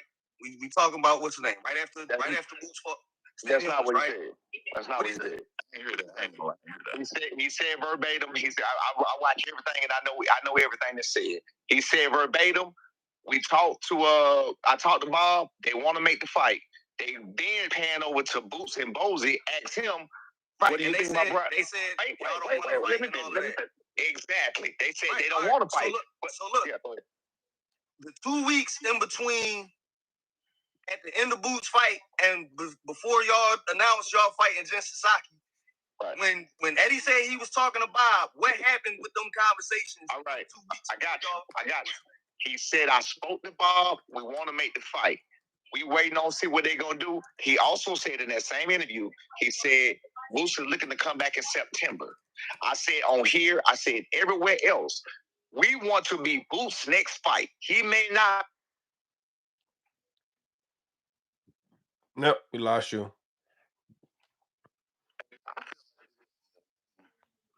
Whatever happened. I mean, listen, I gotta fit. I mean, that beat calling me right there. He know what I'm talking about. He right behind me. So listen, and he want me to come. He want my family to come and celebrate my other daughter graduation. So listen, let me finish this. I'm speaking number facts. You can research it yourself. I said on here. I said, look, they said Boots want to come back in September.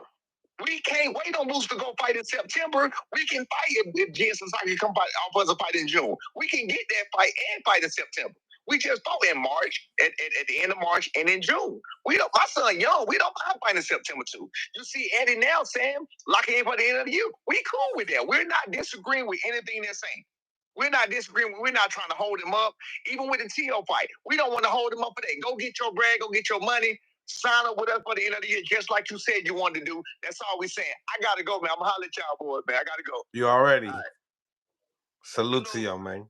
So the one thing, like I hear Senior and everything he be saying, but the one thing that be in the back of my mind too, that make me they still a little hesitant on their side too to fight Boots. You wanna know why, Mel? Because I watched Senior say to you on here that he believes Stanionis was one of the most difficult fights for anybody at 147. Did he not?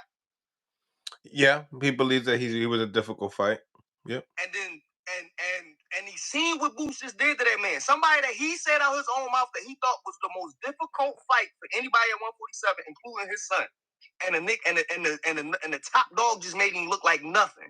You know what I mean? So that'd be a lot of revisionist history that people be having before Boots fight somebody and after Boots fight somebody. You know what I mean? Before Boots fought him, he the most difficult fight for anybody at 147 because of his style. After Boots fighting, he only had 15 fights. He comes straight forward. He tailor-made for Boots and all that. We know what kind of style is tailor-made for Boots. Virgil's style is tailor-made for Boots. If we be honest, you know what I mean? Virgil got out of he won that Boacek fight because at the last 2-3 rounds, Virgil said, I'm gonna box this boy and I ain't gonna bang with him. Because Boacek was putting him on his back pockets. You know I ain't gonna fake it, bro. Boacek and Boots fight. Virgil and Boots. Virgil fucking got bricks in his hands, man. Bro, listen. I don't see Boots taking none of those shots. I don't see Boots taking those shots, period. Bro, y'all gotta listen. All right, listen. listen. I got a question.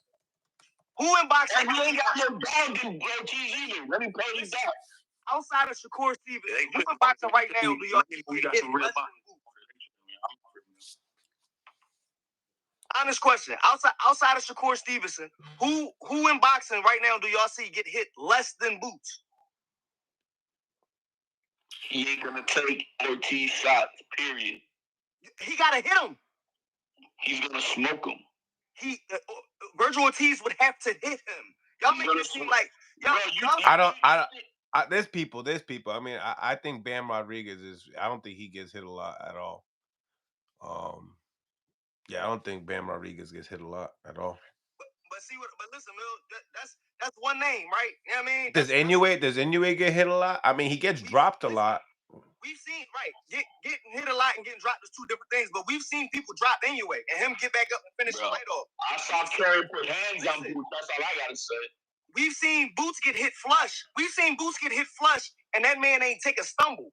He never fought a ball chuck. But he's a big guy. He's a big guy for the weight class. So is he campaigning at a weight class to be a bigger man so he can take those shots, or is he going to be just as strong at 54?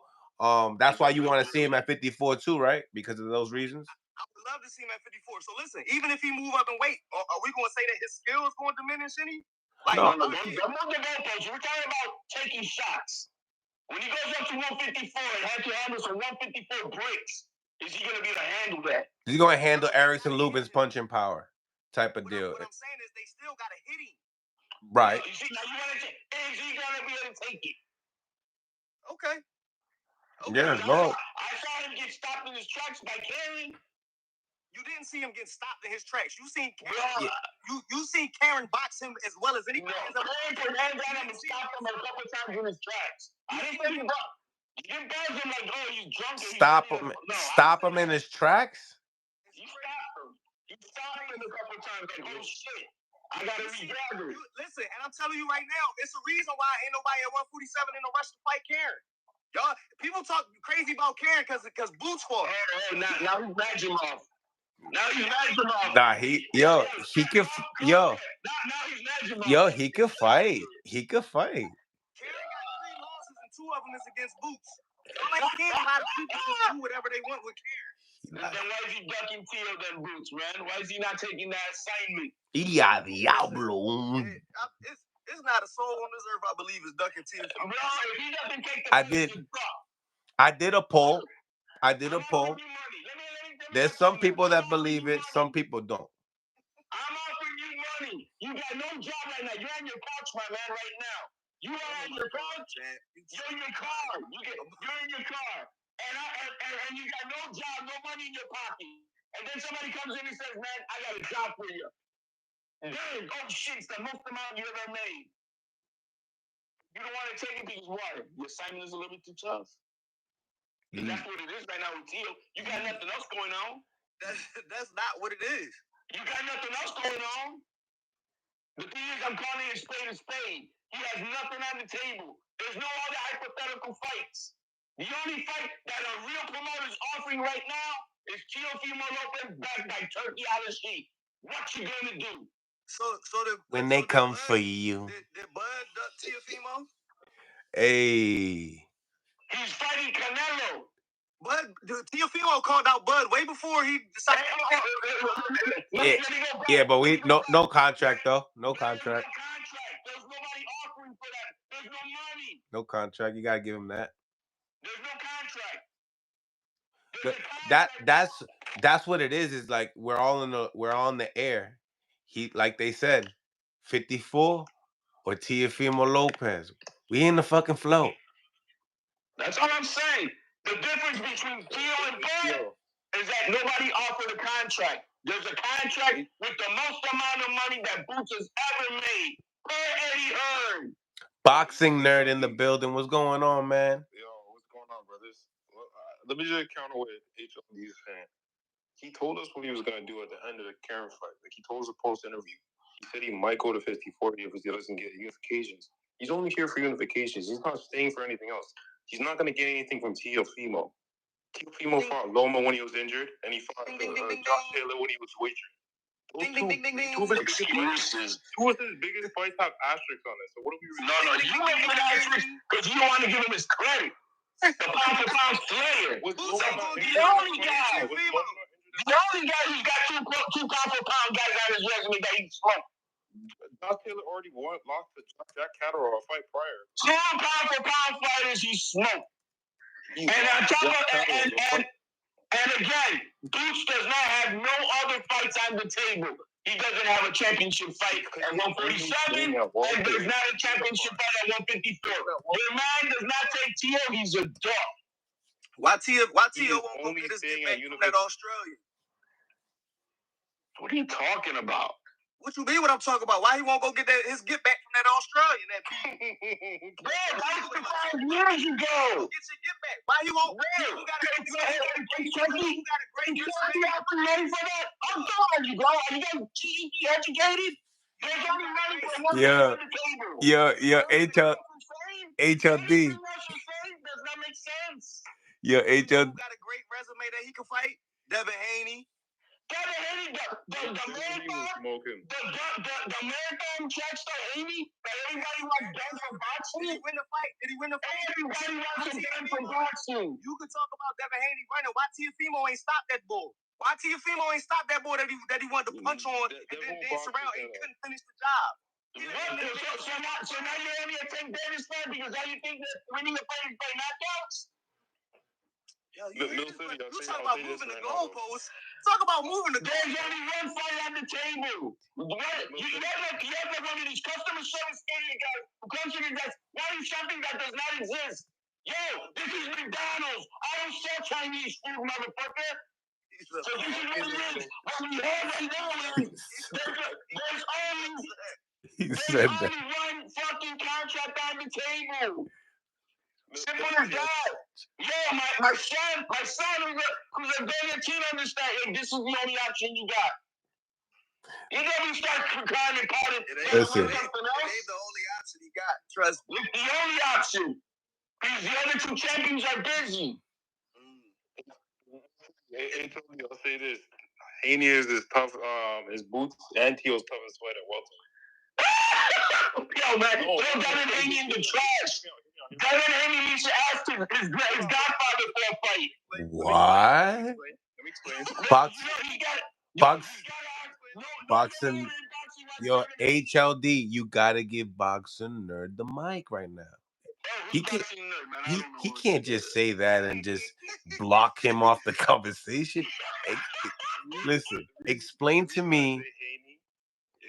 Boots and Teo's toughest fight is because Haney does what Karen does very well. No, he does.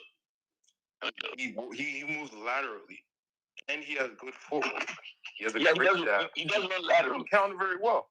He runs laterally. You're right. Struggle with Jermaine Ortiz and Sando Martin. Mobile counter punchers. He beat him. Boxers, right? He beat him.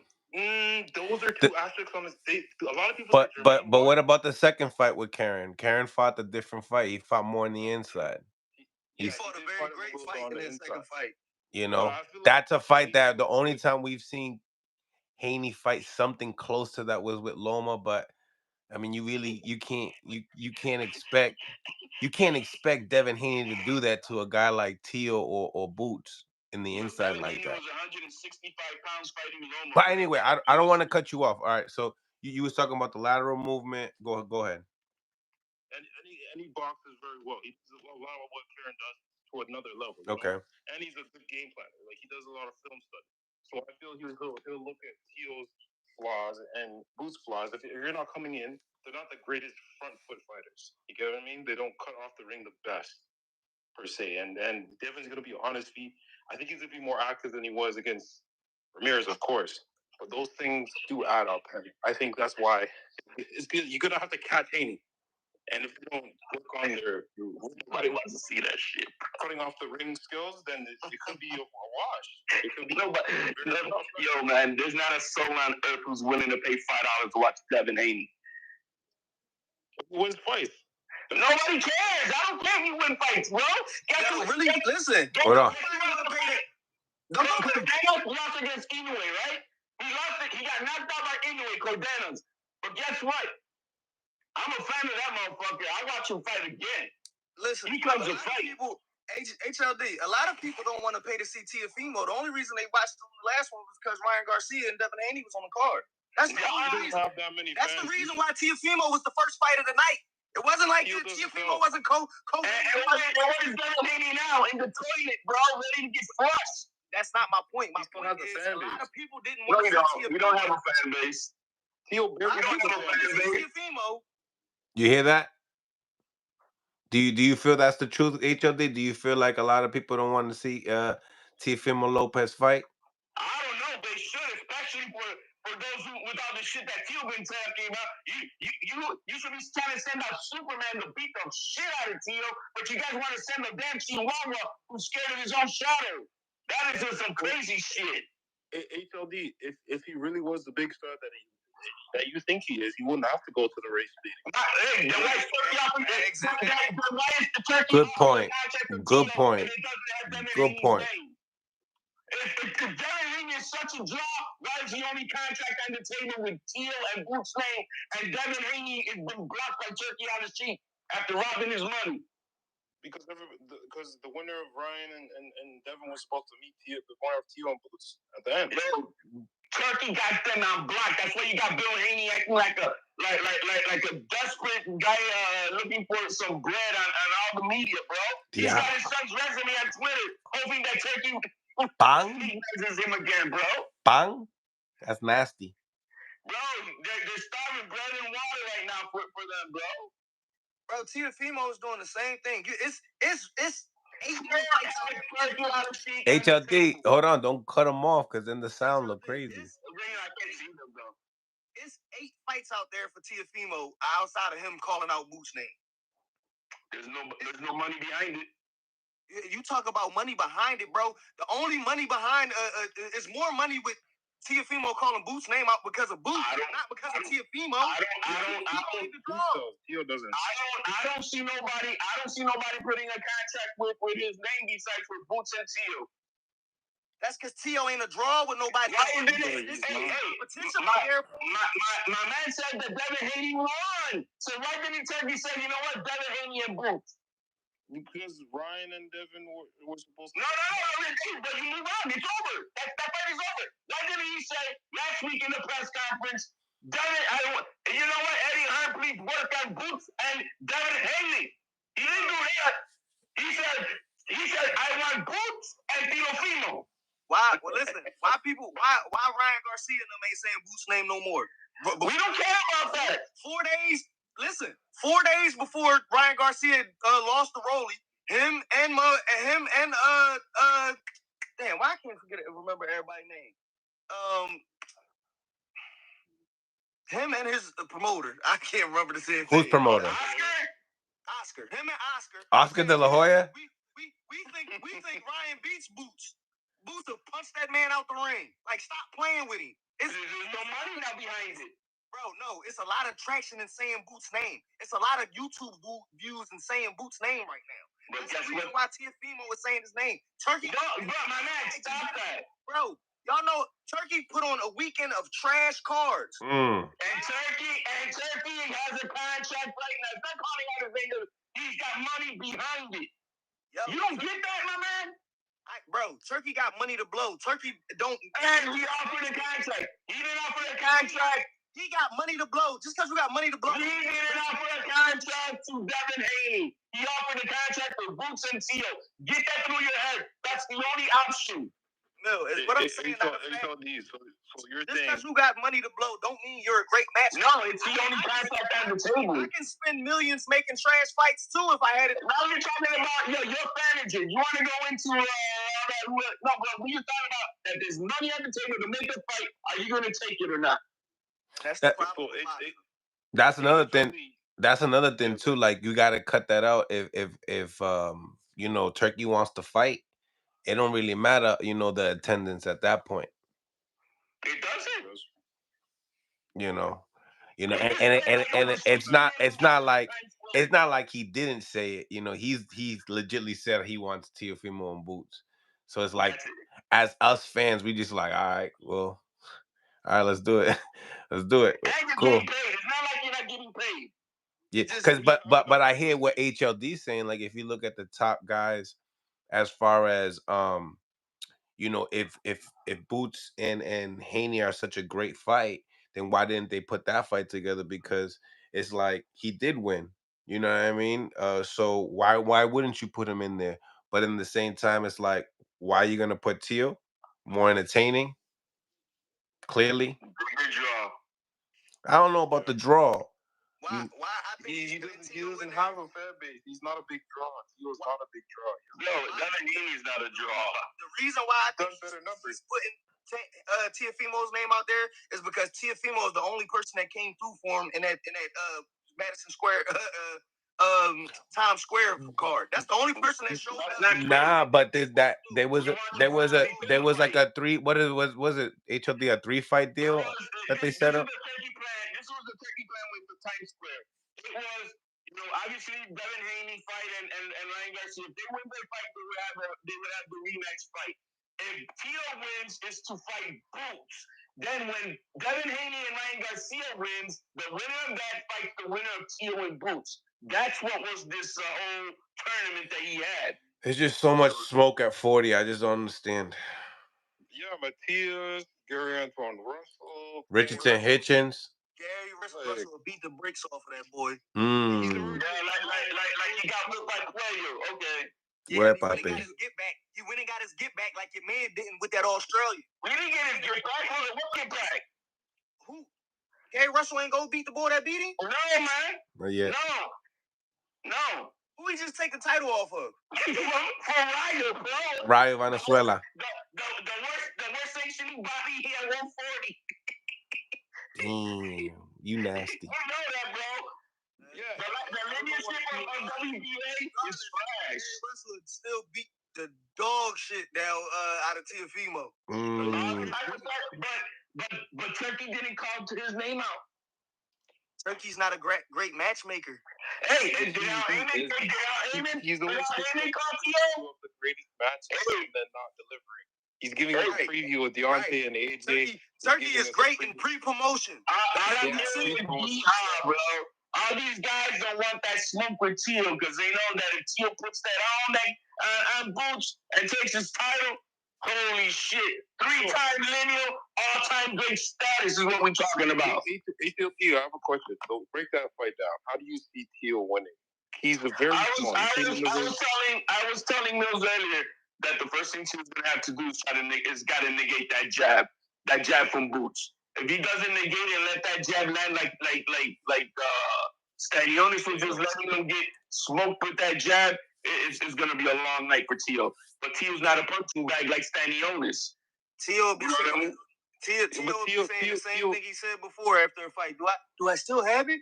All that don't matter, bro. Your favorite fighter has not done what Teal's done, bro. HLD, I have a counter to that, right? So Teal has a good way. He has a good slip-in counter, right? But he struggles when you have combinations coming at you. I was seeing a clip of Lomachenko, a fellow southpaw, throwing combinations, and Teal just looked dazed and confused. He was doing that from 6 to round 11. No, it was from round 8 through 11, and at the end of 11, Teal almost had that boy on his on Queen Street. 12th round came in. Yeah, but four rounds straight was looking dark. No, they were just looking competitive because he wasn't. He looked lost in there. Bro, look at the numbers, bro. The numbers don't lie. It wasn't like he was blowing them out or anything like that. Y'all got some bullshit. Y'all some bullshit. He didn't do nothing, and then when he finally does something, oh my God, he's putting him on him. You guys got some bullshit. That's my guy, HOD. Let's go. You know that. Let's go. You're not gonna cook me when it comes with the Teal talk. I know that for a fact. Call me the family, call me what it is. But listen, at the end of the day, it ain't nothing. Sir Glazer. Fight with Teal adds nothing to Boots. With two hands. With two hands. He'll be his #1 guy on his resume. Yeah, it adds a lot to his resume.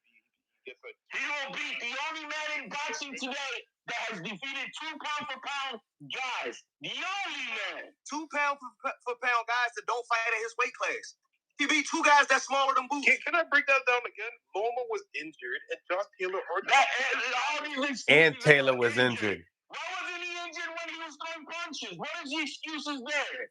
Oh man, Jack Cottrell already lost. He already lost. That was a robbery. Again, you don't have a job. You got nothing going on. I'm offering you a contract.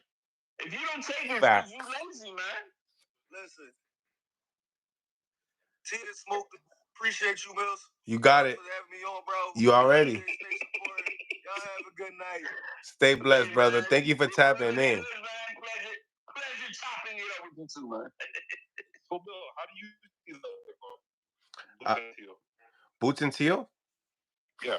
I think Teal has a little. He might have some success early, but I think that what the key thing that I like what Tim Bradley was saying, and there's another video I gotta play too, but timing. I like Teal's timing over Boots' timing for some reason, and he's a lighter. By a smart, yeah, nothing big. Like they could touch each other up, throughout the 12 rounds all the time, and it's not going to be good if Teal's not like really, really, on point defensive wise. Because I don't trust Jaron Boots Ennis's hands on Teofimos' face. I really don't. I don't think he's gonna react good to it. I've seen Teal react over certain punches from smaller guys, and I don't think that's going to be good, but I could see him working him though. Like I could see him working him, but punching power. And I like that Tia will be moving laterally in that fight, the whole fight, trying to make him spin him. He's gonna take a lot of the Karen footage. He's gonna take some from both fights, which is a real good plus for Tio. I like Jaron Ennis in the fight, but if Tio can take Jaron Ennis's punch, holy shit, this is gonna be a good fight. Holy shit, it's gonna be good. But can he take his punches? That's the thing. That's a big thing, So Boots is gonna look like he's baffled in that fight because he's never fought anybody as fast as Tio. Tio has fought. Look, the hand speed of Lomachenko just equalize, if not more, than what Boots has. Tio's already fought that speed with the hands. We know that, and nobody has more better footwork than Lomachenko. And Tio's outsmoked them there too. I wouldn't say smoked. Well, that was a close fight. Yeah, that was a close fight. That was a unanimous decision fight. Papa. But it was a close fight. We're talking. No, it wasn't. Papa. It wasn't close. What? 8-3, 9-3? No, it's not 8-3, 9-3. I mean, 8-4, 9-3. 8-4, 9-3. Yeah, 8. It was like 7-5. It really was 7-5. All right. Yeah, it was 7-5. See, HLD, you be with two hands.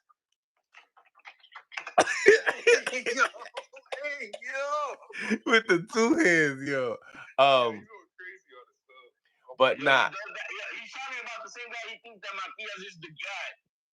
This is the guy who thinks that Matias is the guy. Papa, Papa. The thing about it is, Tio could have just took that 2.5 and fought Matias and left that 900K alone. We would have had a more competitive fight. We would have liked it. He went to Puerto Rico to embarrass us, bro. I bendito. Listen, my man, we got Puello. And Puello, he's gonna let a Dominican embarrass us even more. Oh man. Bro. We got Puello next. You know what I mean? We got Puello next. Ask him about the Brian Norman negotiations last year. What happened with that? Oh my goodness! Listen. He doesn't even see those negotiations, Boxing Nerd. For some reason, he's blinded by those. I'm not gonna lie. Negotiations because Teal didn't take it with the prop. And he's avoided Devin Haney. We all know. We already know Brian Norman Jr. is a problem. WBO ordered Devin Haney to be his mandatory, and he ducked it to fight Regis Prograis. You got something else on the table for me with that? Talk to him. We got the real boxing streets was cracking. Yeah, I'm looking up the scorecards. Yeah, What's up, man? was cracking. So who said it was what? It wasn't 7-5. Let me read them to you. Scorecards for Teofimeo Lopez Lomachenko: 117, 111, 119, 109, 116, 112. You got something else on the table for me? You got something else on the table for me? I do. What about that Jermaine Ortiz fight? How's that footwork look on that one? Bro, man, it looked just like Devin Haney.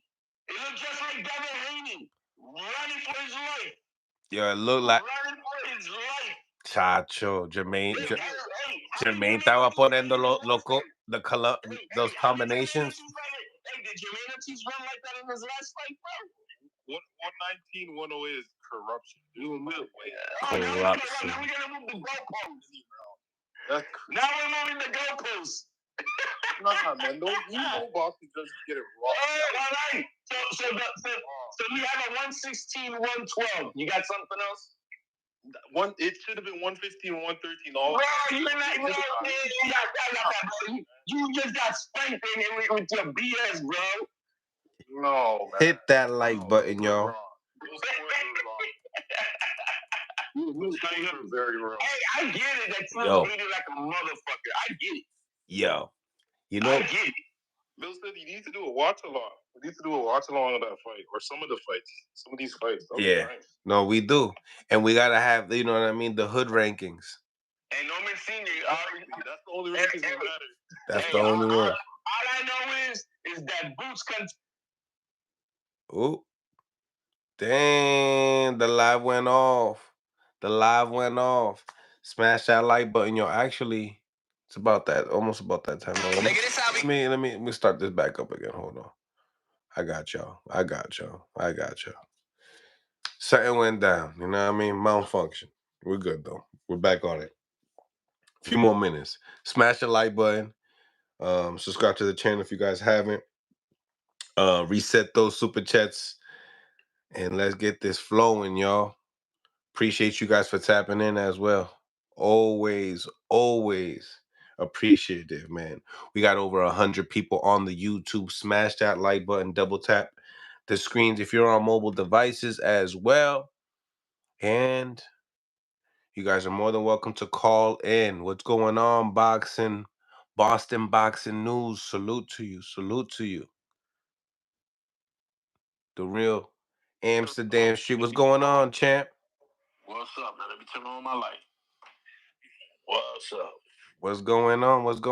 We back. The big fight that's coming up right now, Canelo and Crawford. Talk to me. Can you hear me? I can hear you.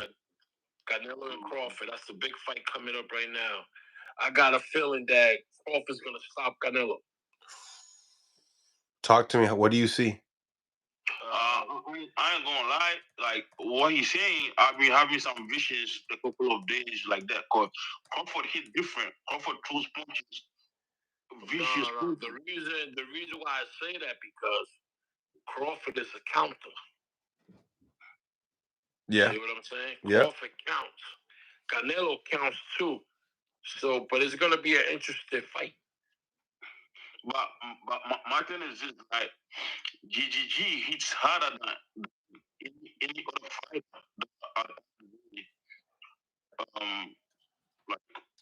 GGG hits very, very hard. GGG couldn't even drop Canelo. So I'm wondering, the only thing that probably going to hurt Canelo in this fight is maybe he's taking too much punch to the chin, and maybe probably is going to go for private to the chin. But at the same time, Madrimov was also doing his thing with Crawford too. So let's see who gets there first. You know what I'm saying?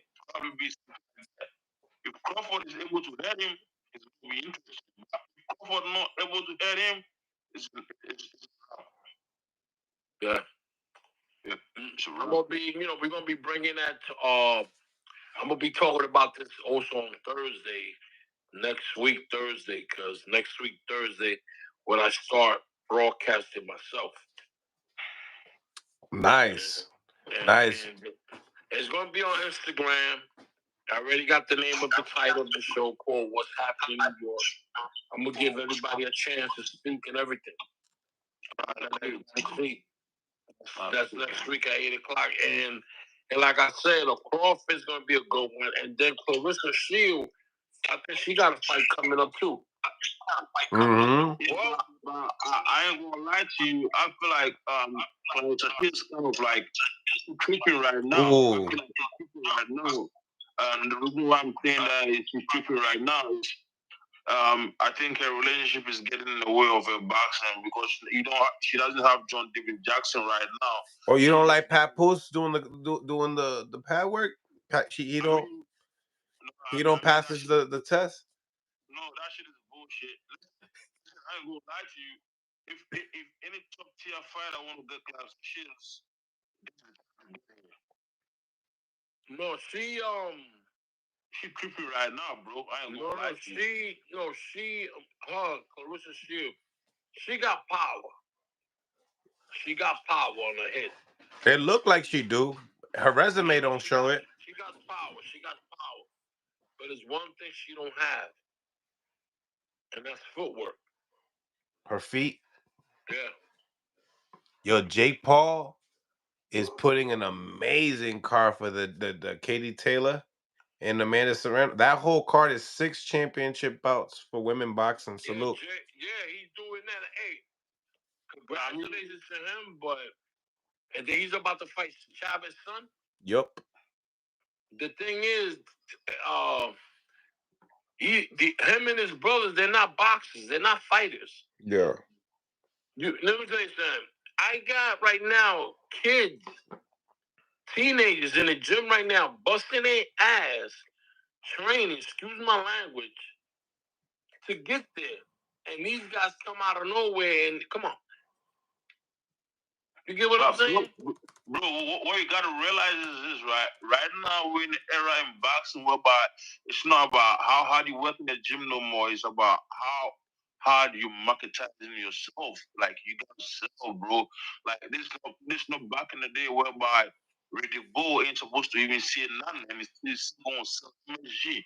Now, like if you ain't really selling yourself, marketizing yourself, it doesn't matter how hard you work in the gym, bro. You're right about that, but that's giving a bad name to boxing. Yeah, no, bro. Old school boxing is dead, bro. Old school boxing is dead, bro. Right now it's new school boxing. And new school boxing, you probably take someone like Mill City, put him there, he make 30, 50 million, he got followers, that's it. You get me? Like this is the boxing right now good. that we got going on. You know what I'm saying? It's true though. It's true it's true what you're saying. I'm not saying that you're wrong. You're saying the truth. But the thing that bro, I ain't gonna lie to you. I stay in the gym every day. I know what you're talking about. I know the blood, sweat, and tears your kids putting in. I know what you're talking about. But at the end of the day, if they ain't on Twitch or stream or kick or whatever they call it, that they got followers, ain't nobody want to hear about them. Yeah, and that's the bad thing about it. And that's the bad thing about it because, like you said, it's not a bad thing because at the end of the day, it's putting food on the table for people. It's a sad thing because the hard work is not no more. Look at the fighter like Kenneth Sims Jr. Yeah. He works very hard. He's in the gym every day. He's a good 140 pounder. But bro, if you put him on TV, nobody want to watch. Nobody want to watch him. Why is that? Thing about it. Because at the end of the day, he ain't got no following. Oh yeah, I mean, he hasn't got no fights though. I mean, like he beat Edwin Rodriguez for the upset win, and now he's about to get his shot with Oscar Duarte. I mean, still not there yet, but I hear what you're saying. That's a good fight though. Yeah. Right? Yeah, but I like Kenneth Sims in that fight though. Do you? Yeah, he could box. See how crazy it is? You put Logan Paul on TV, people gonna tune in and who could have seen Junior on TV? Nobody wants to question. How about the fight that passed on y'all saw that where they closed the street on Times Square? Bro, well, Rolly fought. They closed the street on Times Square. Bro, you talking about Teofimeo Sheik? That man is a billionaire. He got mad money. He probably hosts a boxing event anywhere he want. He do anything he want. He don't care. He coming. He put it in Times Square, and it was crowded. Well, people were just standing on the outside. I mean, only 300 people. I ain't gonna lie. That setup was nasty work, bro. Like, yeah, that shit was small. That was small little section that they had. They didn't even have it on the big screen. There was a lot of things. In New York City, too many violations of for security. So they said it'll be distraction for traffic, blah blah blah. It was just too much. It was too much. You're talking about somebody that left Bakoli fly from Africa for 48 hours, no sleep. And still got paid like $2 million.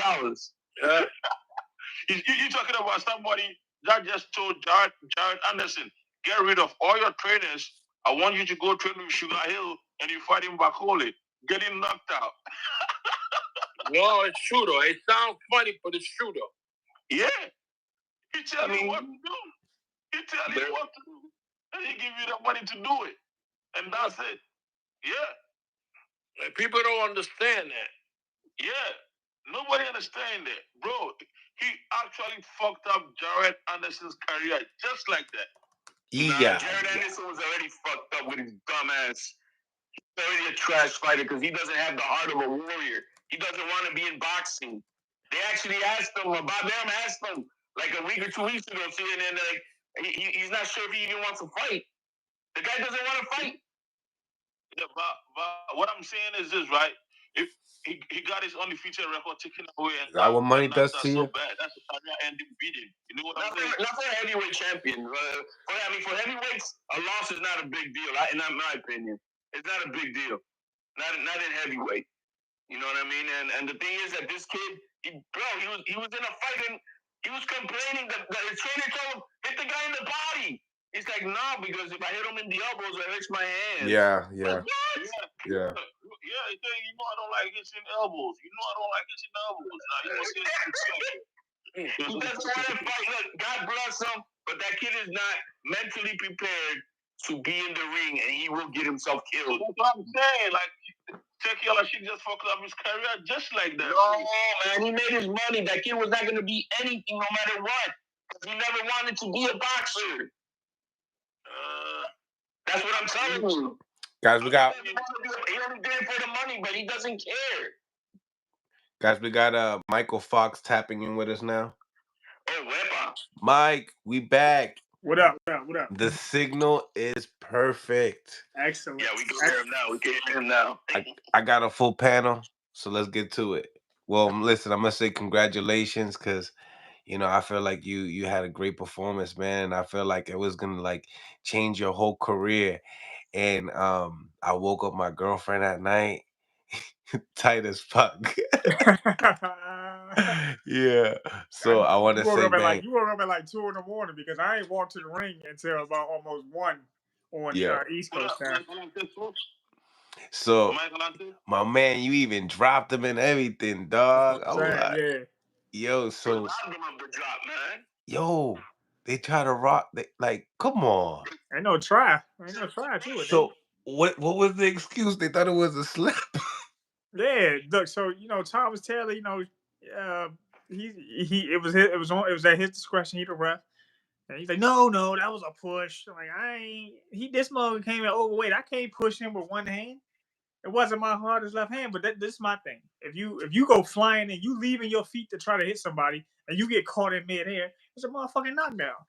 Yeah, that's what it was.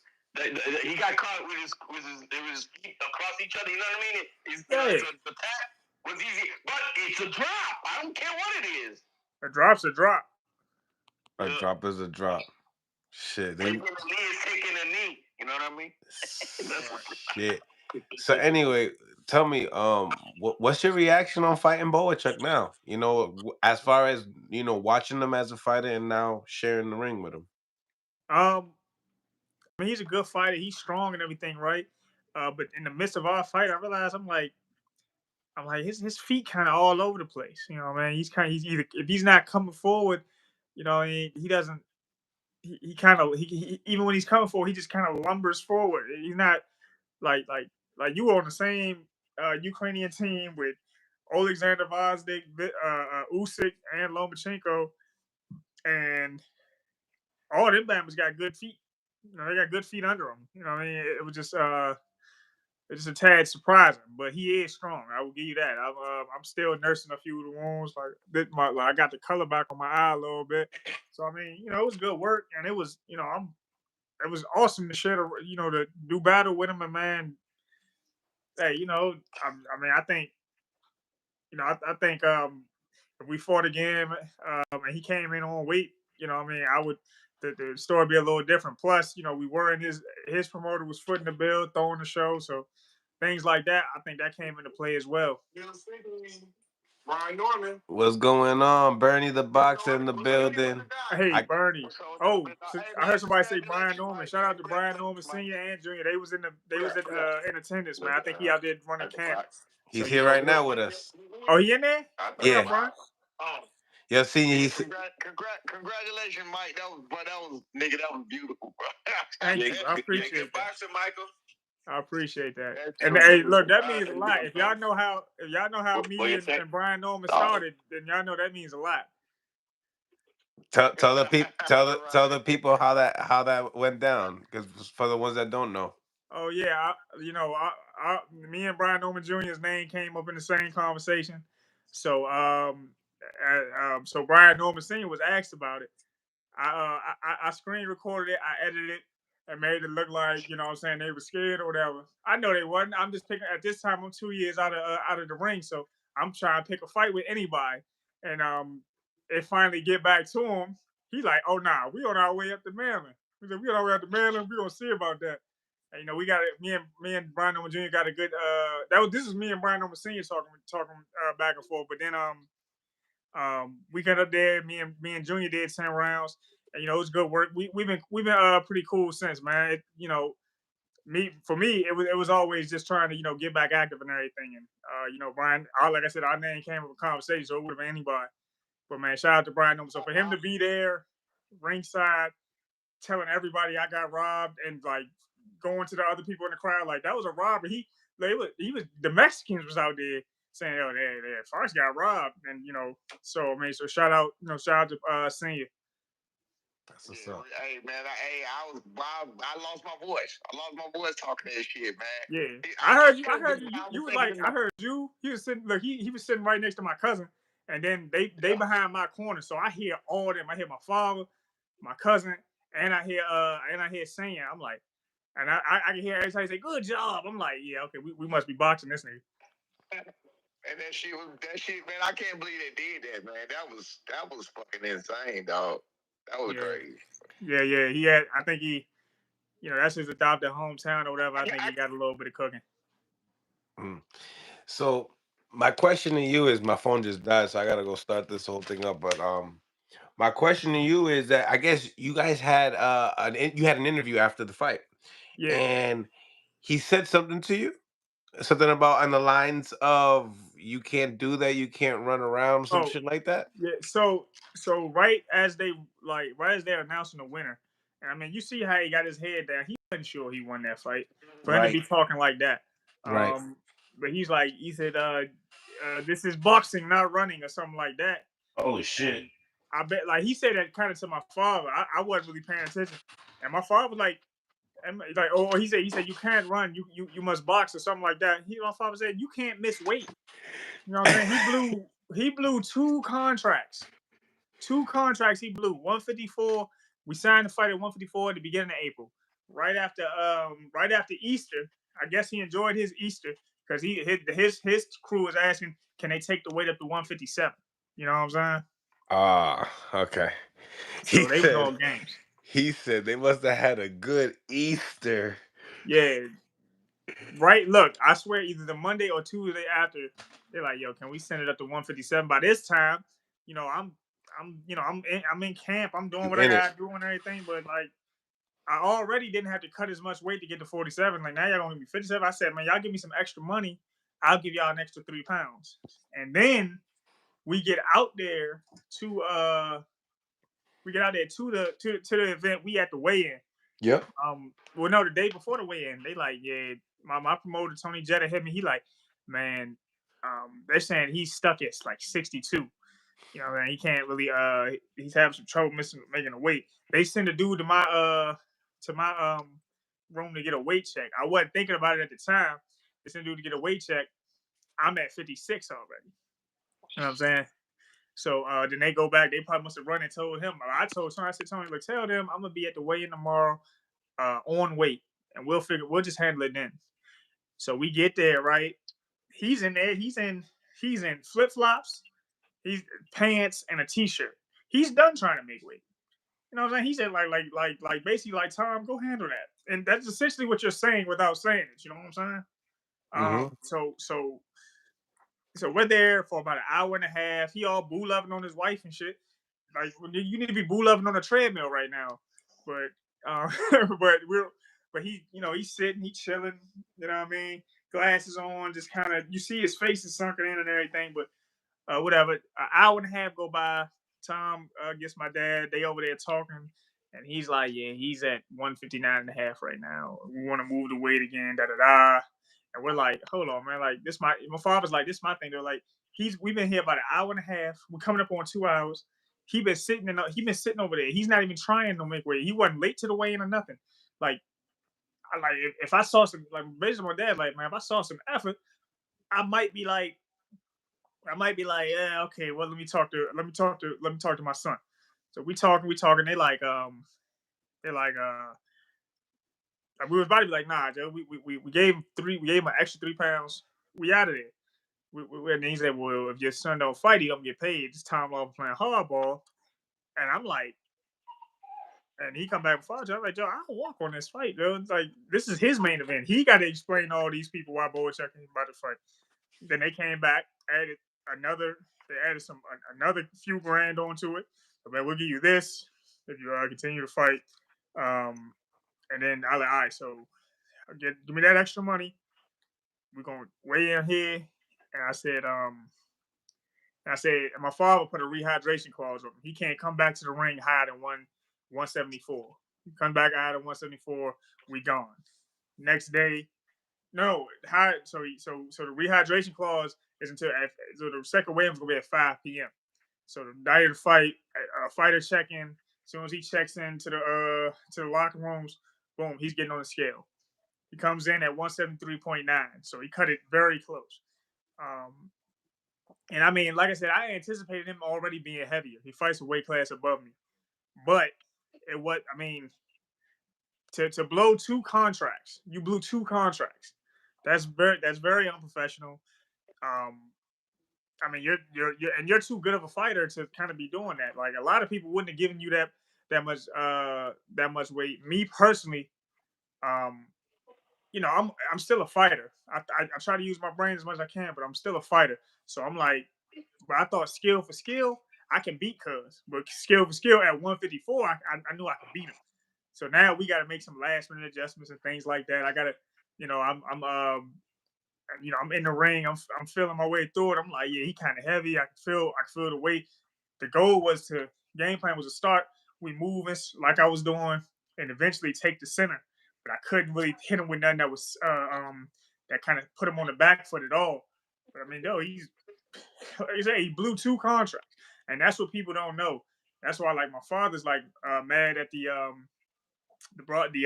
commentary team, because like we told y'all he came in overweight already, and I mean, y'all are like, and then they're like, oh man, Boacek is so strong, and Boacek is so this, and Boacek is blah blah blah.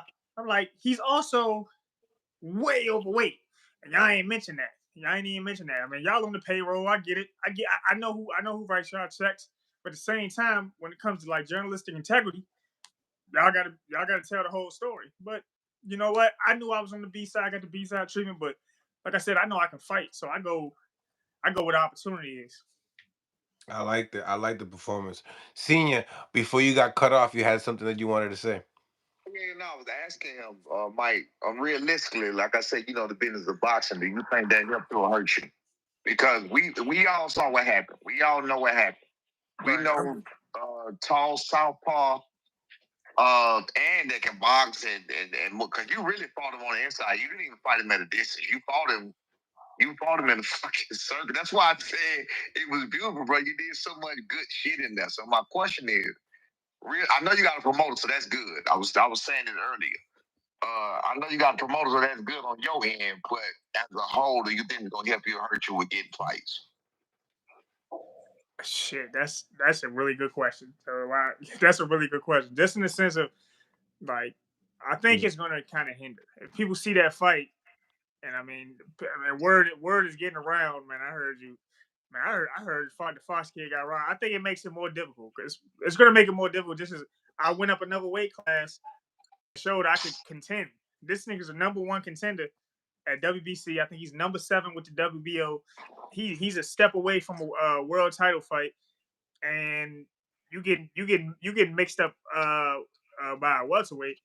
I think that makes my job more difficult. And I mean, I think maybe his team is gonna be like, Joe, you gotta tighten the fuck up. Joe, you want to fight, especially Fox is 6'4". Fandor is about 6'5" and a half. You're not gonna be able to take those shots you took from Fox that you took from Fandor. So they probably on his ass right now. And as for me, yeah, I think they're gonna people that see the fight are gonna be like, this nigga fought Boychuk, let me watch it. And it's gonna be like, damn, Joe, I think he might have won that.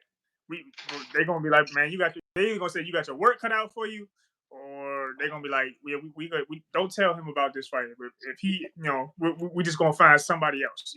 They always gonna be able to find somebody else because how tall I am, the dimensions I have, it just makes it difficult, and they always have that excuse.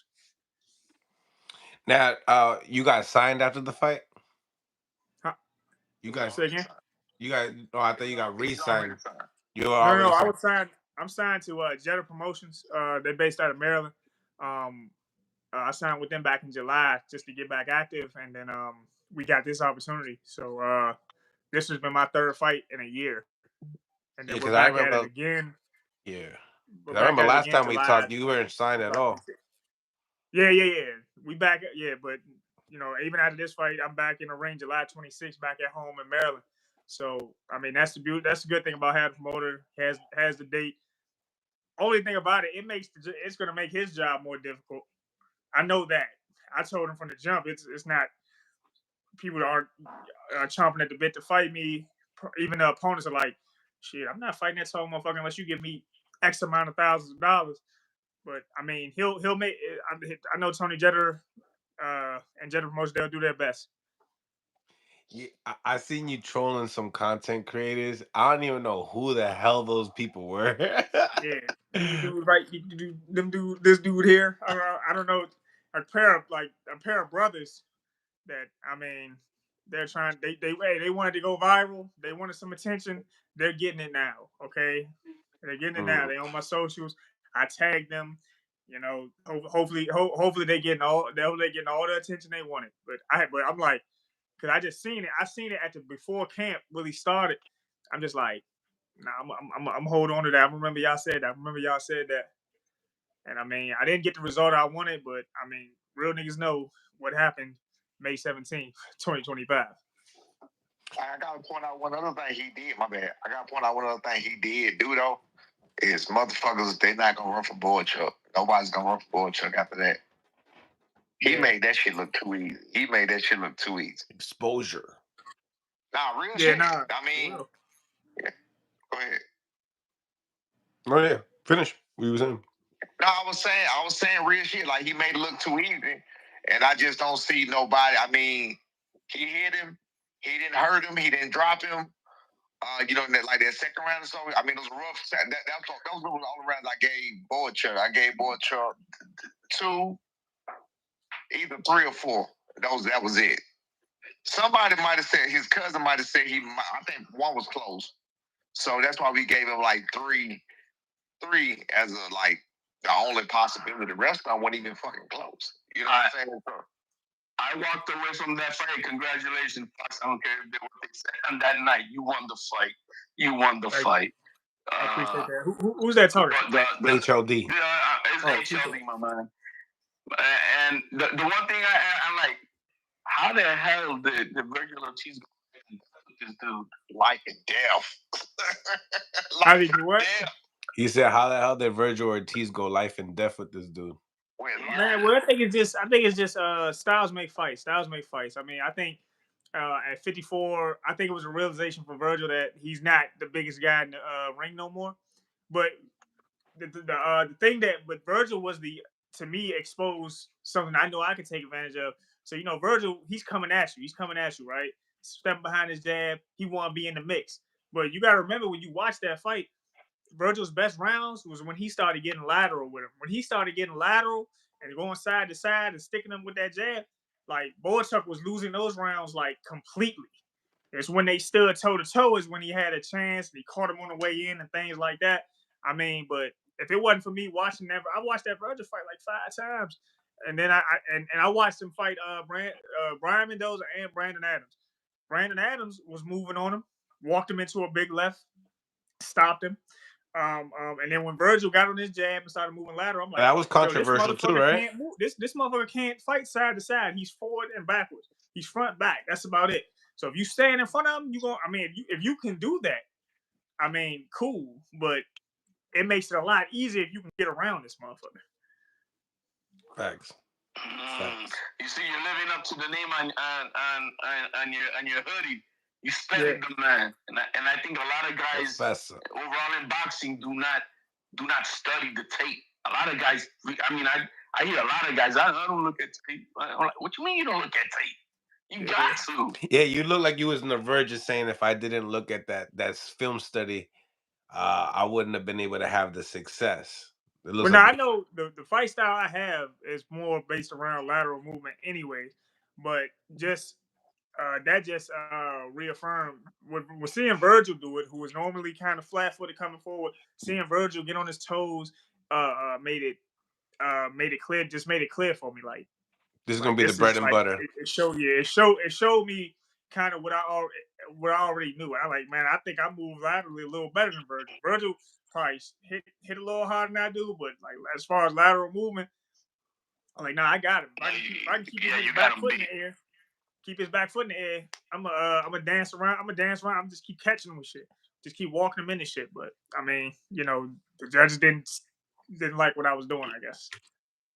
Can I ask you on this? When I saw the 5 pounds overweight, man, I'm like, what the hell, man? What's wrong with this dude?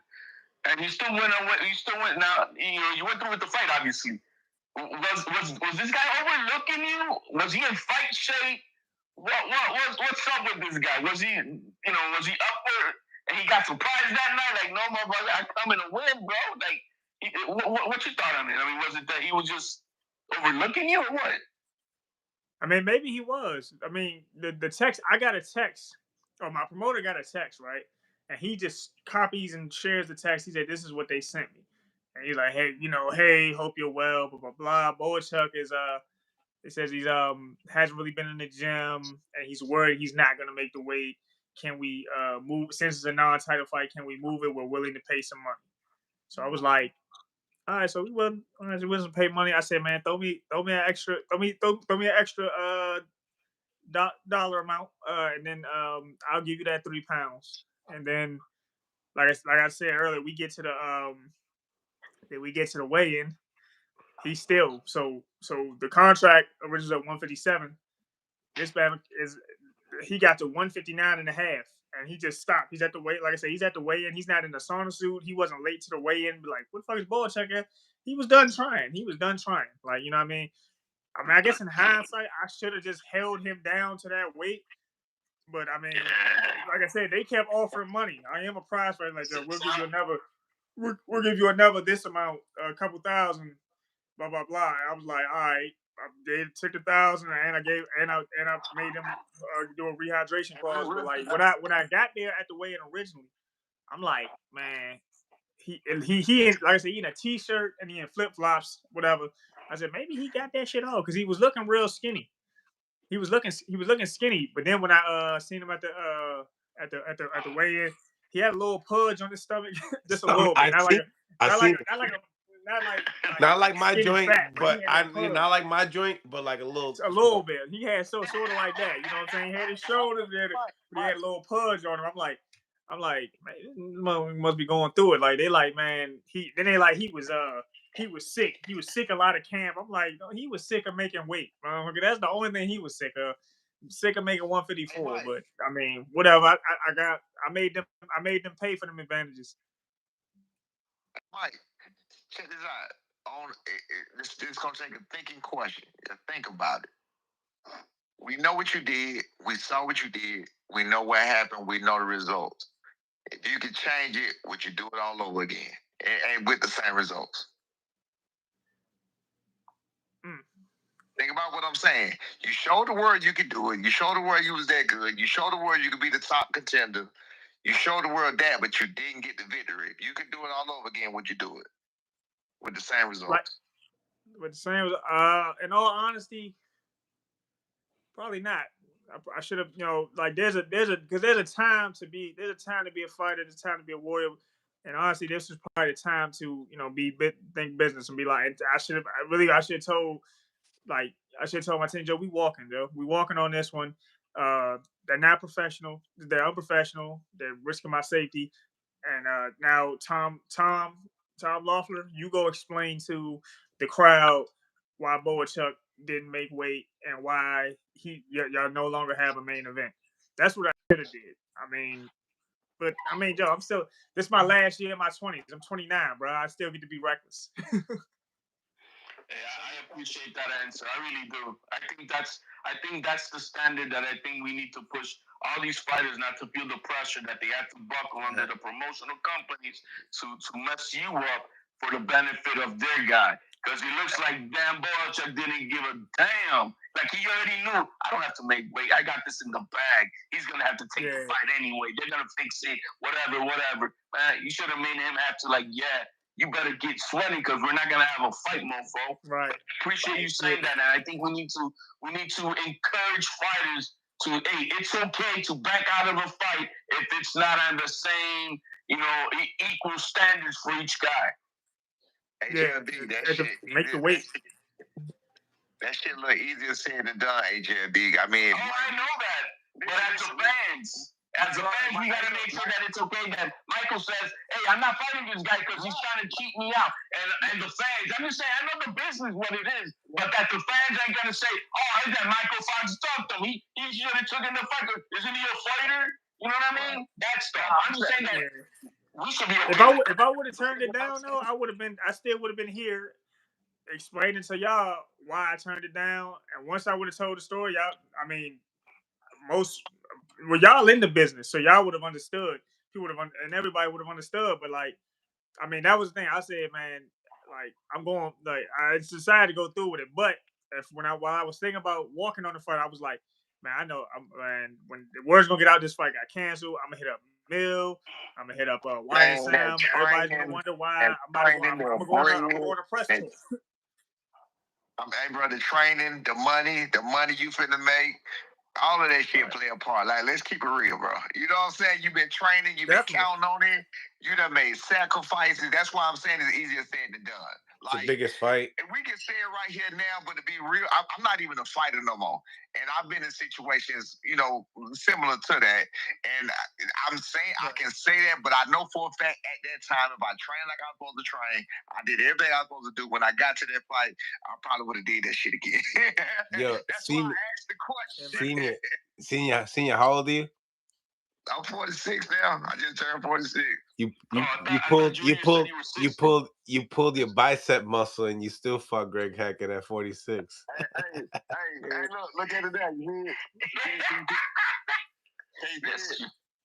No, I hear you. No, and you're right. You're right, Mike. You're right, Mike. It's a different situation. But it was a real question, Senior, and it was even a more real answer because I wasn't really expecting that answer. I'm not gonna lie. Yeah. No, you honestly got to sit down. And that was honestly a good question. A lot of people aren't. A lot of fighters aren't asked. Hey, look, I don't believe it. I think you would. Spur the moment. I'm saying it now. Right. Get the bread right. Spur the moment. You running it back again. That's what got me into it. That's what got me into it. They kept offering money. They really wanted to save this fight really bad. So I was like, so they like, I want to play hardball. I play hardball. Fighter, man.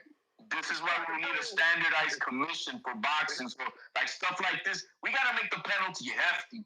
You know what I mean? Like, oh, okay, you're gonna do this. It's gonna be 30%. It gotta be hefty, because it's dangerous. You know what I mean? 40% of Yo, your purse now, man. when I found out 59 pound, 159, I was like, damn.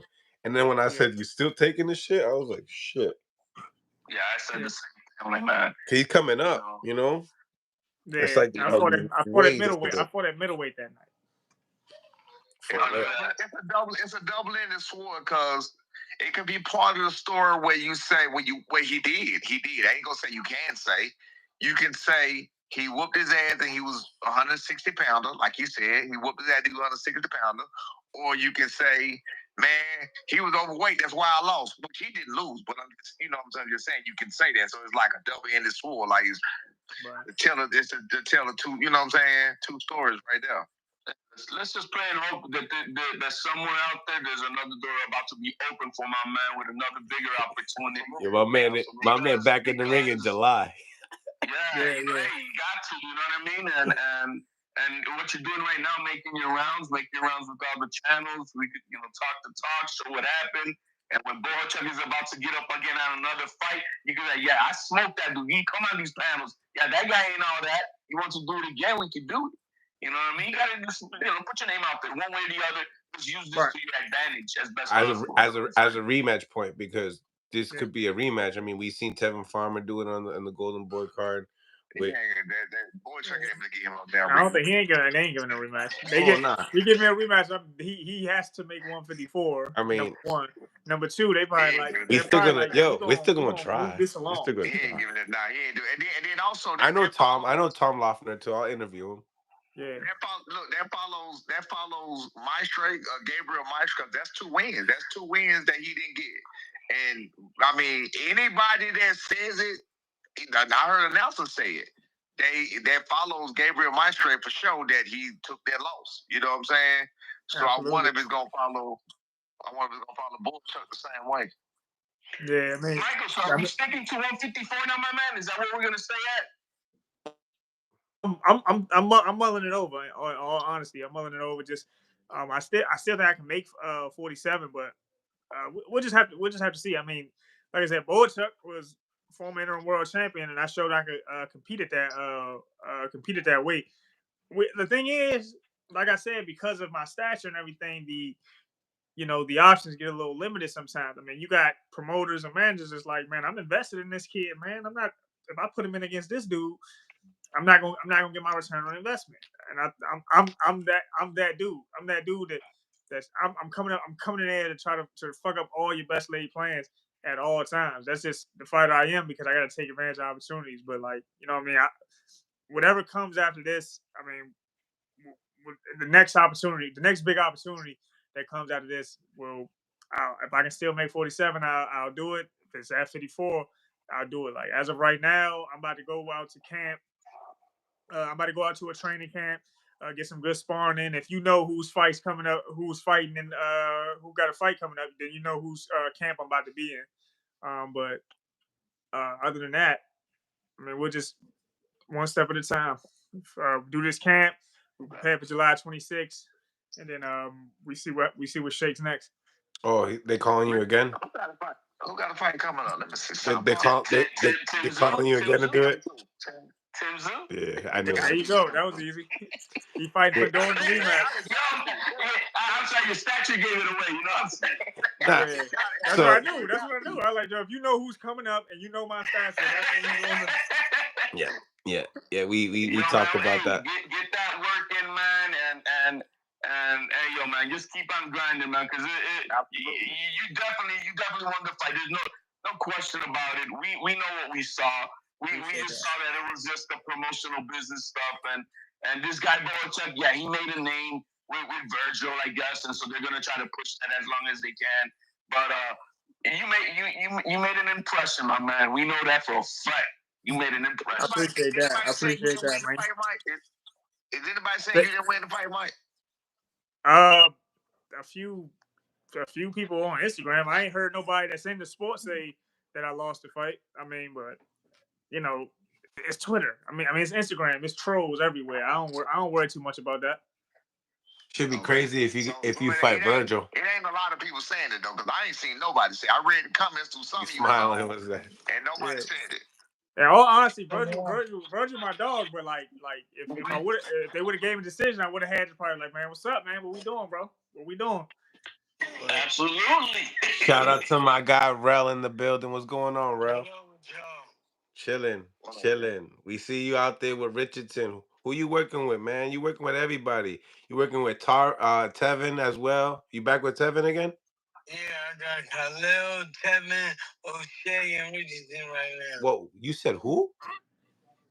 O'Shea. Oh, I thought you said Oshaki. I said, what the hell? That shit came out of nowhere. And Khalil. Okay. Brother working hard. Yeah, you see, Tevin got that fight with Floyd Schofield. That's cool. That's official. Yeah, they're doing it. I got Tevin. Tevin Farmer. Yeah, he's gonna stop Schofield, bro. He gonna stop him? Yeah, he gonna look back like himself now. I got my boy. He gonna look good, real good. You say he gonna look back. You say he gonna look back like himself now. What happened? Why he look like himself? I wasn't there. Because he be standing in front of people, man. Tevin was one of the best boxers I had ever seen when I was like 18. We started. He was like 10-4 when I first saw him fight, and I like, what 4 motherfuckers beat this nigga? Tevin one of the best boxers I've ever seen. Who he was with? Who was he with at the time? He was still with Lou. And Chino was in there. Nah, he was with me, nigga. Oh, he was with you, my man. Hey, look, you was probably there too, bro. It's all good, my bad. He was with me and Chuck when he was 10-4. My bad, bro. Well, get my man back on his toes. Let's get my man back on his toes. For sure. He's gonna be a boxing. Listen, the way he drops the pater from the outside with that left hand, he would have finished him if he would have stayed outside. Yeah, I agree. So is he not working with Mustafa no more? I don't know. I love Mustafa being the king. Look, but there's a lot of coaches. I was looking. I'm like, I ain't here to take nobody's job. Just give me my money. Money. I don't got to be in the corner. I don't got to be seen. Just give me my money. You know what I mean? And not $5,000. Rel coming in hard. Damn. The price just went up, ladies and gentlemen. Yeah, I'm definitely riding with Tevin Farmer. Tevin Farmer, I'm riding with Tevin for the win. I don't know if it's they probably gonna have him as an underdog, but I think he's gonna win. And then I can't wait. Make sure you have Floyd Schofield Senior on the jump, because I want to hear the excuses he come up with. My son was sick, and then they stole this, and then they took that, and then but we can do a rematch, and it's up. Yo, Mike, Fox with the jokes. It's over. It's over. When you say it wrong? It's June 29th or 30th, one of them. Okay. I'm tuned in. I think I'm still being yeah, I think still being in Australia, but I'm gonna be tuned in. I'm gonna find a way to watch it. Yeah, I think it's gonna be on the Jake Paul undercard. Oh yeah, okay. Yeah. You signed with Jake Paul now? No. I think they just put the card on there. Yeah. They just put some other flags on it. Great exposure for either one of those guys. Jake Paul pays, so I love Jake Paul cards. Yeah. Pay. Yeah. Hell yeah, man. I fought a 6th round on there with Muslim. We made a bean. 6th rounder. 60. Damn. Yeah. Man, so who you working with now? Who's your next fighter? Well, we made about the same amount as Brian Norman as the world champion. Damn. That was nasty work. What he That said? was nasty. He said that he made more than Brian Norman Sr. on a title fight. How's he gonna do Oh that? shit! Here we go. How'd you do that?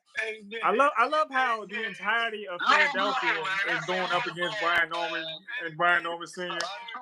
Untruthful blow, but it's all good. That's foul, man. Yeah. You gonna hit him below the belt. Hey, listen. I thought Mill City was Switzerland. Mill City's supposed to be like Switzerland. We was all talking good, and then I'm just rapping now. Go ahead. Red, that's why we going. Hey, look, Red. That's why. First of all, that's untrue. And second of all, that's why we going to do what we do because we gonna see what niggas got to say after that. Yeah, man. We were all chilling, playing dominoes, man. We were all playing dominoes, all chilling, and no man come in and bam, bro. You gotta mess it up, bro. You gotta start a fight. Nigga pour beer all over the goddamn board. Brian, one thing about it, bro.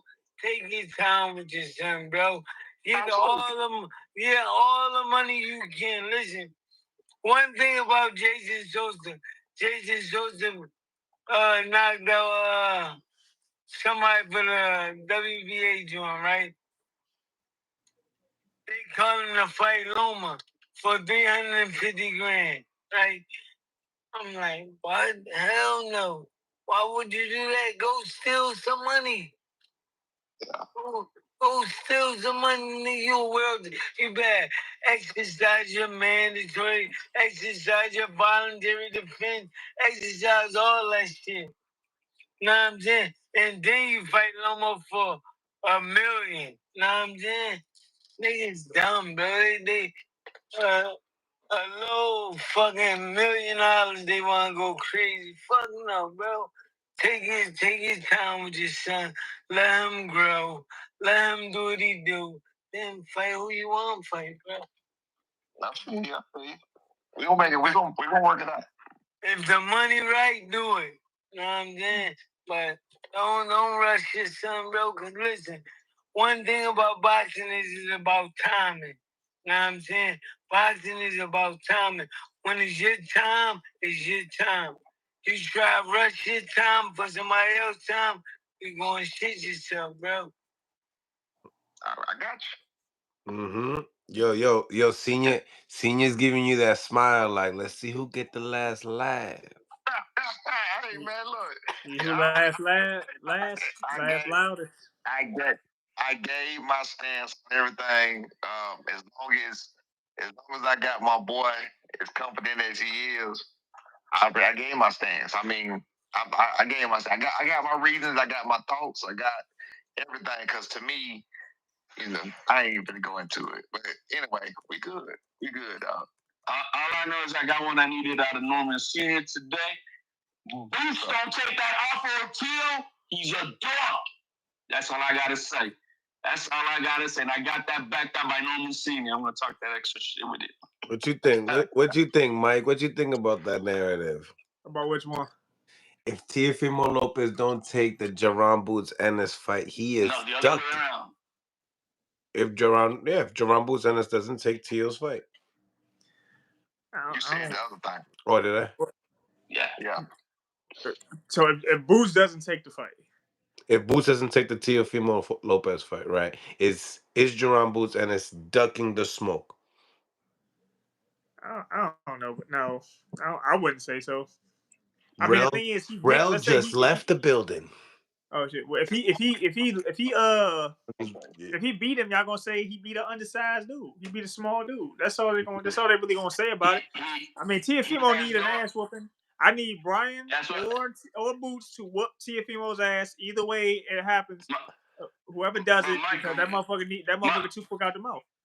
Michael, here's the details though. He has no other fight available. Nobody has a name on a contract with Boots' name on it. The other two champions, one of them's right here, they busy. So my man is on the couch with no payday. So what's Boots gonna do? Yeah, well, if you want it is the bigger fight. It's the biggest fight as of right now he can take while the other champions are busy. While Barrios is about to fight Brian. Man, shout out to Team Norman, man, because y'all lot going to Japan. That's fire. I love that for y'all. Appreciate it, dog. Appreciate it. So it is a good I mean, if they busy, somebody need to fuck Teofimeo up. Oh yeah, we want him, but again, that's the easiest fight to make, and that's why he didn't want to make it. So I mean, he's supposed to be Yeah, that's the what I'm easiest saying. fight Yeah, to make. I knew. I thought it was gonna be. I thought y'all was gonna have it maybe like last year, like because Tio was talking like he was about to go up. It's supposed to be September 27th last year. Don't worry, Norman Senior, man. Once we get that extra belt, you the next one in line. Don't worry about it. Don't worry. Look at him. Look at him. We got you at the hey, by the end of 2025, beginning 2026. Now let me ask Rel this question. Rel, is Jaron Boots Ennis, if he does not take the Teofimeo Lopez fight, is he ducking Teofimeo Lopez? I don't think he ducking Teofimeo Lopez. The only reason I would take that fight is for money. Know what I'm saying? But there's nothing in that fight. There's nothing in the Teofimeo fight. See, Boots is looking for unification, undisputed, and moving up to 54. Know what I'm saying? That'd be a whole training camp, a whole training itself, a whole depleting your body for a Teofimeo Lopez. Come on, bro. For the biggest payday of your life? Yeah. And then when he knocked Teofimeo Lopez out, he ain't gonna get no credit. Come on, man. He's doing it for the culture, bro. He's beating Teofimeo's ass. I mean, like I said, go get your bread. If there's bread involved, go get the bread. If you want to. Imagine that. You whoop on somebody that needs to get a whooping, as you say, and you're getting to pay the most amount of money. Yo, done deal, man. It's all it'll be is a money fight. Nah, this is for the hood. You crazy? This is for the hood. And that's the problem that I got with this, because then I'm hearing a lot of he and haw and no, man. He needs to get this fight. He got nothing else going on. What's he gonna do? Sit on the couch and beat James Crawford, fighting once a year? What's that saying about Devin and Tio? What's that about? In the ring, man. That's with Bill Haney. That since Chuck Addershey blocked Devin Haney and blocked their number, because Turkey don't want nothing to do with them right now after robbing them. I can't rely on this version of Devin to do it. I can't rely on this version of Devin. No. Ring Magazine is Turkey though, and that's who posted it. No, they're posting everybody else's quotes, but they're not. What they haven't been doing lately, I've been noticing, is they haven't been giving credit to the people that are releasing in the interviews and stuff, unless you work for them. I noticed lately. Oh, that's crazy. Thing is, there's only one contract. Now everybody they keep on saying, no, it's not a dog. You rolling out Devin Haney, like my man just mentioned. I'm like, so hold on. You don't need an ass whooping like we're saying, right? I'm hearing that a lot. But then you want to send, instead of sending in Superman, you want to send in a Chihuahua who's scared of his own shadow? Come on now. I'm just saying. And I'm impressed with that list that Haney put out, man. I love that list because there was a name on that list, and he gonna have to stand on that name because I'm gonna ask you. You crazy, man? Yo, that name was last. Nah, it wasn't. You sure? He ain't gonna make it to that name. Well, you ain't gonna make it to that name. No. 3 of those fighters. There's a hell of a list he put out. 3 of those fighters are 135 pounds. What does that tell you about who the hell they're naming, bro? Yeah. I'm gonna ask about it. I'm gonna definitely ask about it. I don't want no smoke, bro. He's desperate because right now, no promoter on planet Earth wants to pay and hire Devin Haney for a fight. My thing is, right now, Devin shouldn't be going in there with big punches right now. The Haneys, you gotta go and bend the knee in front of the Godfather Zad and get him on a BLK Prime fight so he can rebuild. That's what the Haneys need to do. They need to rebuild, and that's just the honest truth. Yo, he needs to rebuild. Rolly's a dangerous fight right now for them. Yeah, I think the confidence is just there differently. Yeah, it's over for Haney, bro. It's over for Haney, you think? Over? Man, he ain't even got legit. He don't have a legal law or legit law, whatever you want to call it. Here we go. It's over for him already. Like that against a B-level fighter. Fans done, man. Who's You know how pissed Turkey on the sheep was, bro? After Friday night having Devin Haney steal his money, then he had to watch Skull do the same thing the next day. Rel, you said that Jose Ramirez is a B-level fighter? Yeah, now. At that time. Oh. Now, Jose. Yeah. He a little washed up now? He on his last leg. Yeah. No, he might be on his knee. Ramirez needs to retire, in my opinion. To me, I think that Haney should go out and fight Shakur. Nah, Haney needs to fight Blair the Flair. Yo, Shakur's been talking about moving up lately. Oh, 40. Okay. Blair the Flair is a perfect fight for him, bro. Blair could crack. 135. You see what? Shakur's at 135. He's gonna. No, you see Shakur. Shakur said he'll move up to 54 to fight Conor Ben. Why can't he move up to fight Haney? Bro, that's one of those, you know, just Your coach ain't going no higher than 40. He's not big enough. That's another person they'll call out. No names, Conor Ben. They don't really call for no smoke unless it was what he just called for. They ain't really. Conor Ben called. Oh, he only called him Mario Barrios because he feel like he can beat Mario Barrios. That's the only person he really called him for. Yeah, he ain't called for no real smoke. Yeah. You gotta watch the play. You gotta watch the play of what these motherfuckers doing, bro. Well, it's a business. We know that. You know what I mean? Not everybody's fighting for legacy. Not everybody's Teofimeo Lopez. That's all I'm saying. Yeah, it's all good. Tio ain't fighting for legacy. Tio fighting for that divorce check. That too, man. If you've been in them shoes, you know what's up too. So it's nothing new. Yeah. But he's the only guy in boxing with 2 pound, 4 pound guys on his resume. Smoke. Yeah, but they was old as shit. Nobody was old as shit. Lomachenko was number 1 pound for pound in the world. Listen, Lomachenko was a 2-time gold. 21 years old when he fought Lomachenko. Or 32. I don't know. That was his last fantastic performance. That and the Taylor fight. Everything else has been just. Taylor was. He was supposed to stop Steve Claggett. Yeah. Yeah, that Taylor fight was beautiful. Yeah. I ain't even gonna hold you. I picked Taylor to win. I said, cause I was like, man, Tio ain't been the same since. Then he pulled that out. I said, that's the problem with that man. Like, he's a great fighter. But he's a racist, but he's a great fighter. But he's not consistent. He's not consistent. We don't know what Tio is going to show up no more. But like you can't do that against.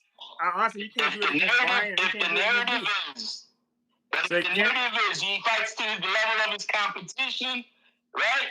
If that's the narrative, then what is Boots Ennis, bro? Yo, I think Brian and Boots can match his athleticism. He looks great against flat-footed fighters, but Brian and Boots can match his athleticism. I think that and they're bigger naturally. Loma's flat-footed. 32-year-old prime Loma is flat-footed. Ain't nobody making an excuse, but Loma did start late as hell. He started late. I don't know what the fuck Loma was doing that fight. I like, he's giving this motherfucker away. His ribs at round number 2. His ribs were welted by round number 2. I think maybe he felt like Tio there. He's like, damn, this is a young motherfucker, kind of strong. Bro, look at the tank. His ribs were good by round number 2. I mean, he was a bigger guy, you know. Yeah. Tio was a bigger guy. Those weren't Devin Haney body shots to Loma. You know, that Loma kept on coming forward and it tickled him. That's not what Tio was doing to his ribs. Yeah, to be real, I don't know who Haney could beat at welterweight right now. I'll fight him. That's what I'm saying. Like, Blair the Flair is a decent easy fight for you, bro. That's too easy for you. Yeah. No, but Shit. Hey, Michael Fox is 147. He said, bring him with Michael Fox. Mike control him out. He just did. He just Bro, did. does it? Though, if it pays, I'm there. Remember that. If it pays, I'm there. You see what I'm saying with Michael? Hey, get the contact. He said, I'm there. Why are Boots doing the same So thing? what you think? Tell me what you think. You and Haney, easy work. Talk to me. Man, I mean, look, there was a time where like I thought, man, we were a fight with us would be like a jab contest. But if he's not going to jab and he's going to circle away, if he's circling away from me, he's not beating me on the back foot. He's not beating me on the back foot. He's going to have to come to me.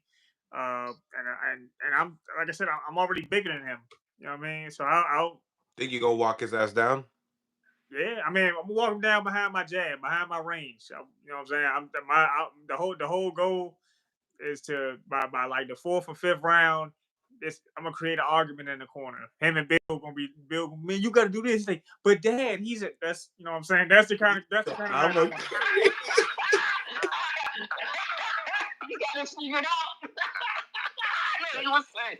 That's the kind of night I want to have. That's the kind of night I want to have. He said, yo, I'm gonna have him like in the corner when he had his dad when he fought Lomachenko. He figured me out.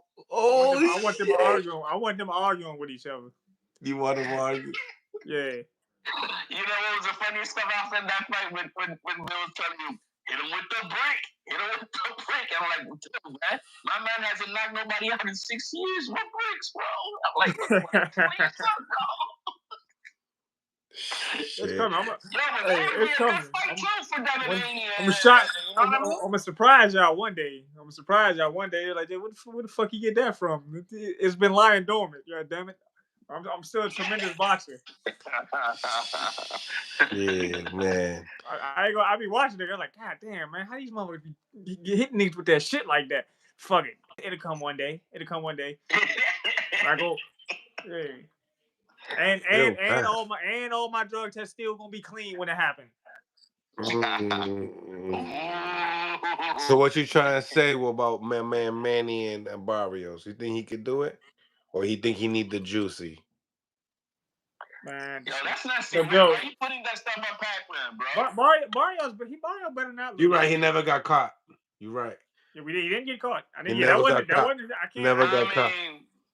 I can say the same about Bud, right? He didn't want to take no tune-up. Is he getting tested as we speak to move up to 168? Crickets. I'm not in those negotiations to speak on that. I'm not in camp. Anyway, but Barrios should be able to smoke old Pac-Man, bro. That's Pac-Man's getting packed up. I got Barrios, man. Like this is an old Manny. This isn't the Manny of old. You know what I'm saying? If there was any way to boost up Barrios' career, they ended up digging up Manny Pacquiao, huh? Does this boost his career? Of does course beating it an does. old Manny boost his career? He gets Keith Thurman too.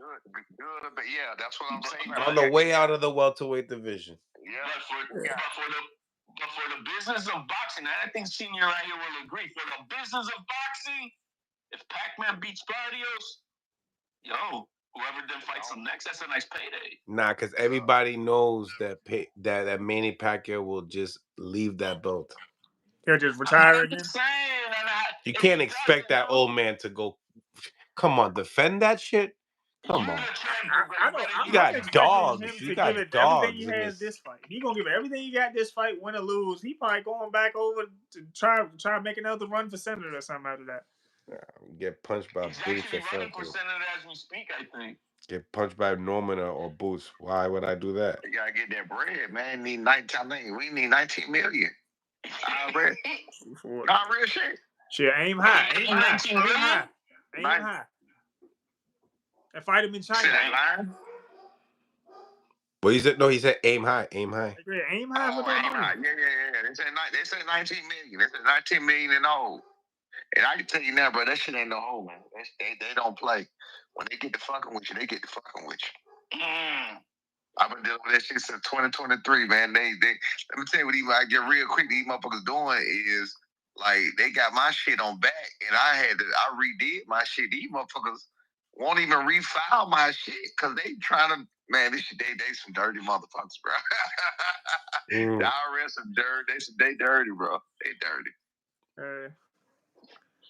They want half your racks, like they fought half your fights. No, they're nasty. They want your they dirty, bro. They dirty. And they'll get it. Yeah, they gonna get it. Oh yeah, they definitely gonna get it. They definitely gonna get it. Oh.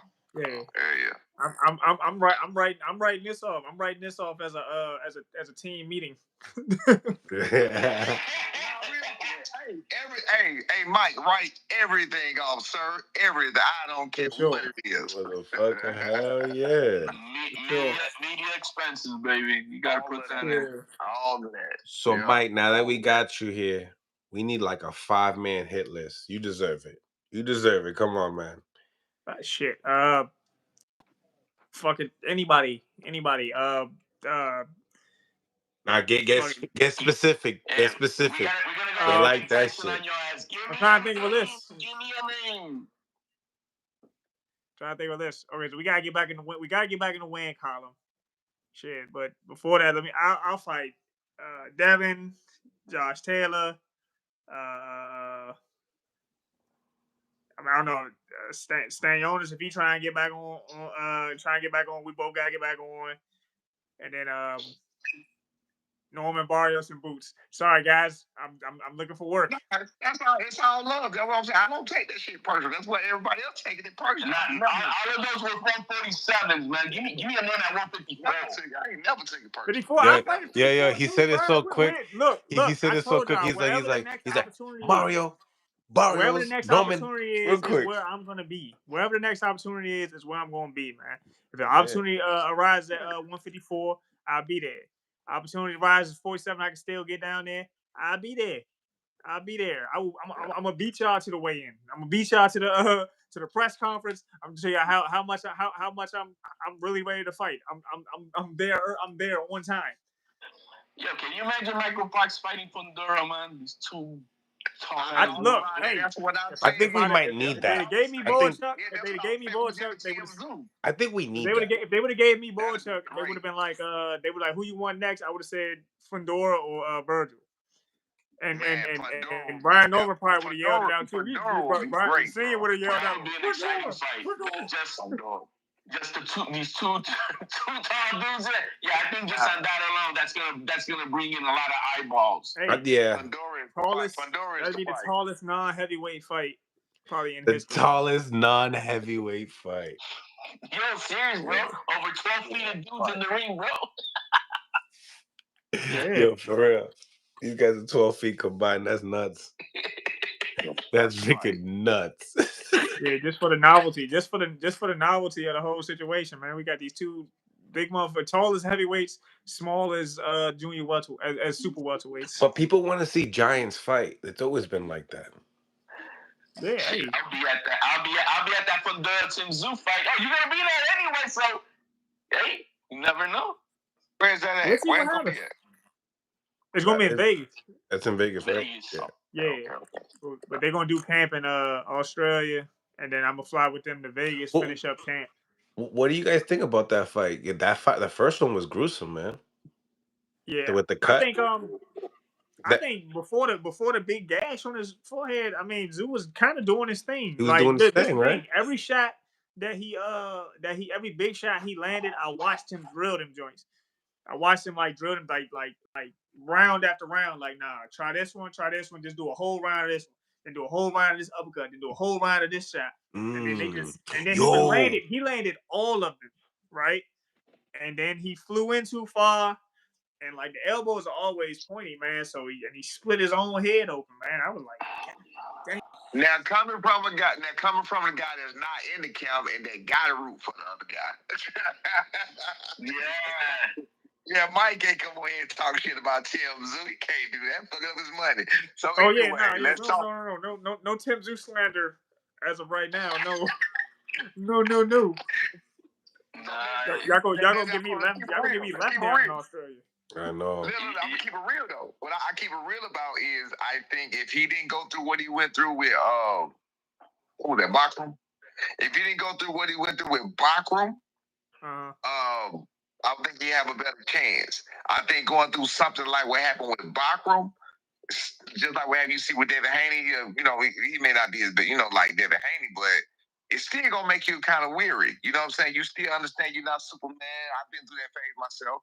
You still understand that you're not invincible. Whereas when you first started boxing, you really thought you were. You know what I'm saying? Remember, he came. He just got the jitters with an extra fight where he's, you know what I mean? He got that a little bit out of him. Joey Spencer. Yeah, we did. I mean, I knew he was gonna beat Spencer. Yeah, I knew he was gonna beat Spencer. I think I think honestly with the Bachman fight, I think he just, because nobody really knew who he was, he might have thought, I'm gonna get right back into condition, I'm gonna get right back into the conversations, and then Bachman probably thought like, motherfucker, no, you not, Joe. This is my chance. No, you ain't about to come. You ain't like they think they might. You think you're gonna use me as a tune-up? Hell no. And it went how it went, man. And it's unfortunate it went like that because I think Tim was supremely confident. He had the wrong game plan, tried to man up with him, and he needed to box the guy. And so, just like I think he did what he knows. He did what he knows. I'm going to speak from a little bit of experience of dealing with PTSD real quick. What happens is when you get in a certain situation, depending on what happens, because I had issues, whatever, whether I knew what it was or not. When something happens to you, instead of that dog this is what happened to me. Instead of that dog you used to feel like, go get them, bite down, let's go harder. The doubt started to seek in, and you started to want to again, it's just my own personal experience. So the doubt started to seep in now because you've been beat, and you started to say to yourself, damn, it's happening again. And you start to like kind of go into a defense mechanism mode type situation. You feel me? But man, it's gonna depend on the kind of person that he is. But that's what happened to me. You know what I'm saying? Like when I was dealing with the vertigo shit, I didn't know what was wrong with me. It was like, damn, not again. What's going on? You know what I'm saying? That's what I dealt with. Like I said, PTSD. I was dealing with that. So as opposed to before, when you couldn't fuck with me, you couldn't touch me, you can't break me. I'm coming to get you. I'm going hard. I'm going harder. Then you start to say, nah, you go the other way. But we'll see. We'll see how it goes. Because just like Michael said in that first fight, I think Tim Tszyu was on his way to knock him out. He was on Tim Tszyu was ready to, bro. He had him busted up already. He had his nose. Before Bakram, pre-Bakram. Just understand that. That's all I'm saying. But yeah, you're right about that. I mean, but what's his name? Bill's been knocked out too. So because Tim Tszyu fighting Joey Spencer, Joey Spencer not being at the top level, not going to show you much of what Tim Tszyu really is today. There was never a time. There's never been a time in Tszyu's history where I thought he wouldn't be a Joey Spencer, to be honest. So yeah, that was a good tune-up fight to get us any confidence that we think he may have lost. That was a good one to get it back. Like I thought he went into the Bachman fight. I think he maybe went in maybe a tad bit overconfident. Like, man, look, I'm here to fight. I want everything back. I want everything back now. And I think he just rushed. I think he just rushed a bit. And Bachman was like, "You want everything back? Come get it," and he couldn't. And then he hit him so clean, even in that fight. He ain't like back down from Tszyu, kept fighting him, but like, oh, you're not steady on yourself. And I think his instincts kicked in, like hands up, high guard, keep stepping forward. But like, oh, you're not there. You're not there. And I think Bachman probably saw it too. I'm about to hit him with the same shot. But I mean, I think he's back. I think he's back now in the sense of like, they work it. They took some time to work on it. They took a fight with Spencer to get his confidence back, and I think they're gonna grow from it. Ultimately, I think he's gonna grow from it. I feel like Tim Tszyu, when he can't inflict his force onto you, he has a problem. He has a problem making certain adjustments. He just feels like he could just go through everybody. Oh, that's his mentality. Yeah, I mean his nickname is Soul Taker. Soul Takers don't try to go 12 rounds. They trying to get motherfuckers up out of there. Right. But the one, we know Spencer was there for the taking, right? But he accomplished that. See, in reverse to when we were just talking about Devin Haney, they put a dead man in front of him, and what did he do? He didn't accomplish what Tim Tszyu did.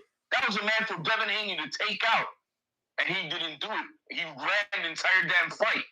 You see what I mean? So there's a difference in mentality, right? And it depends on who you are. Just like Senior said, are you able to overcome some of that?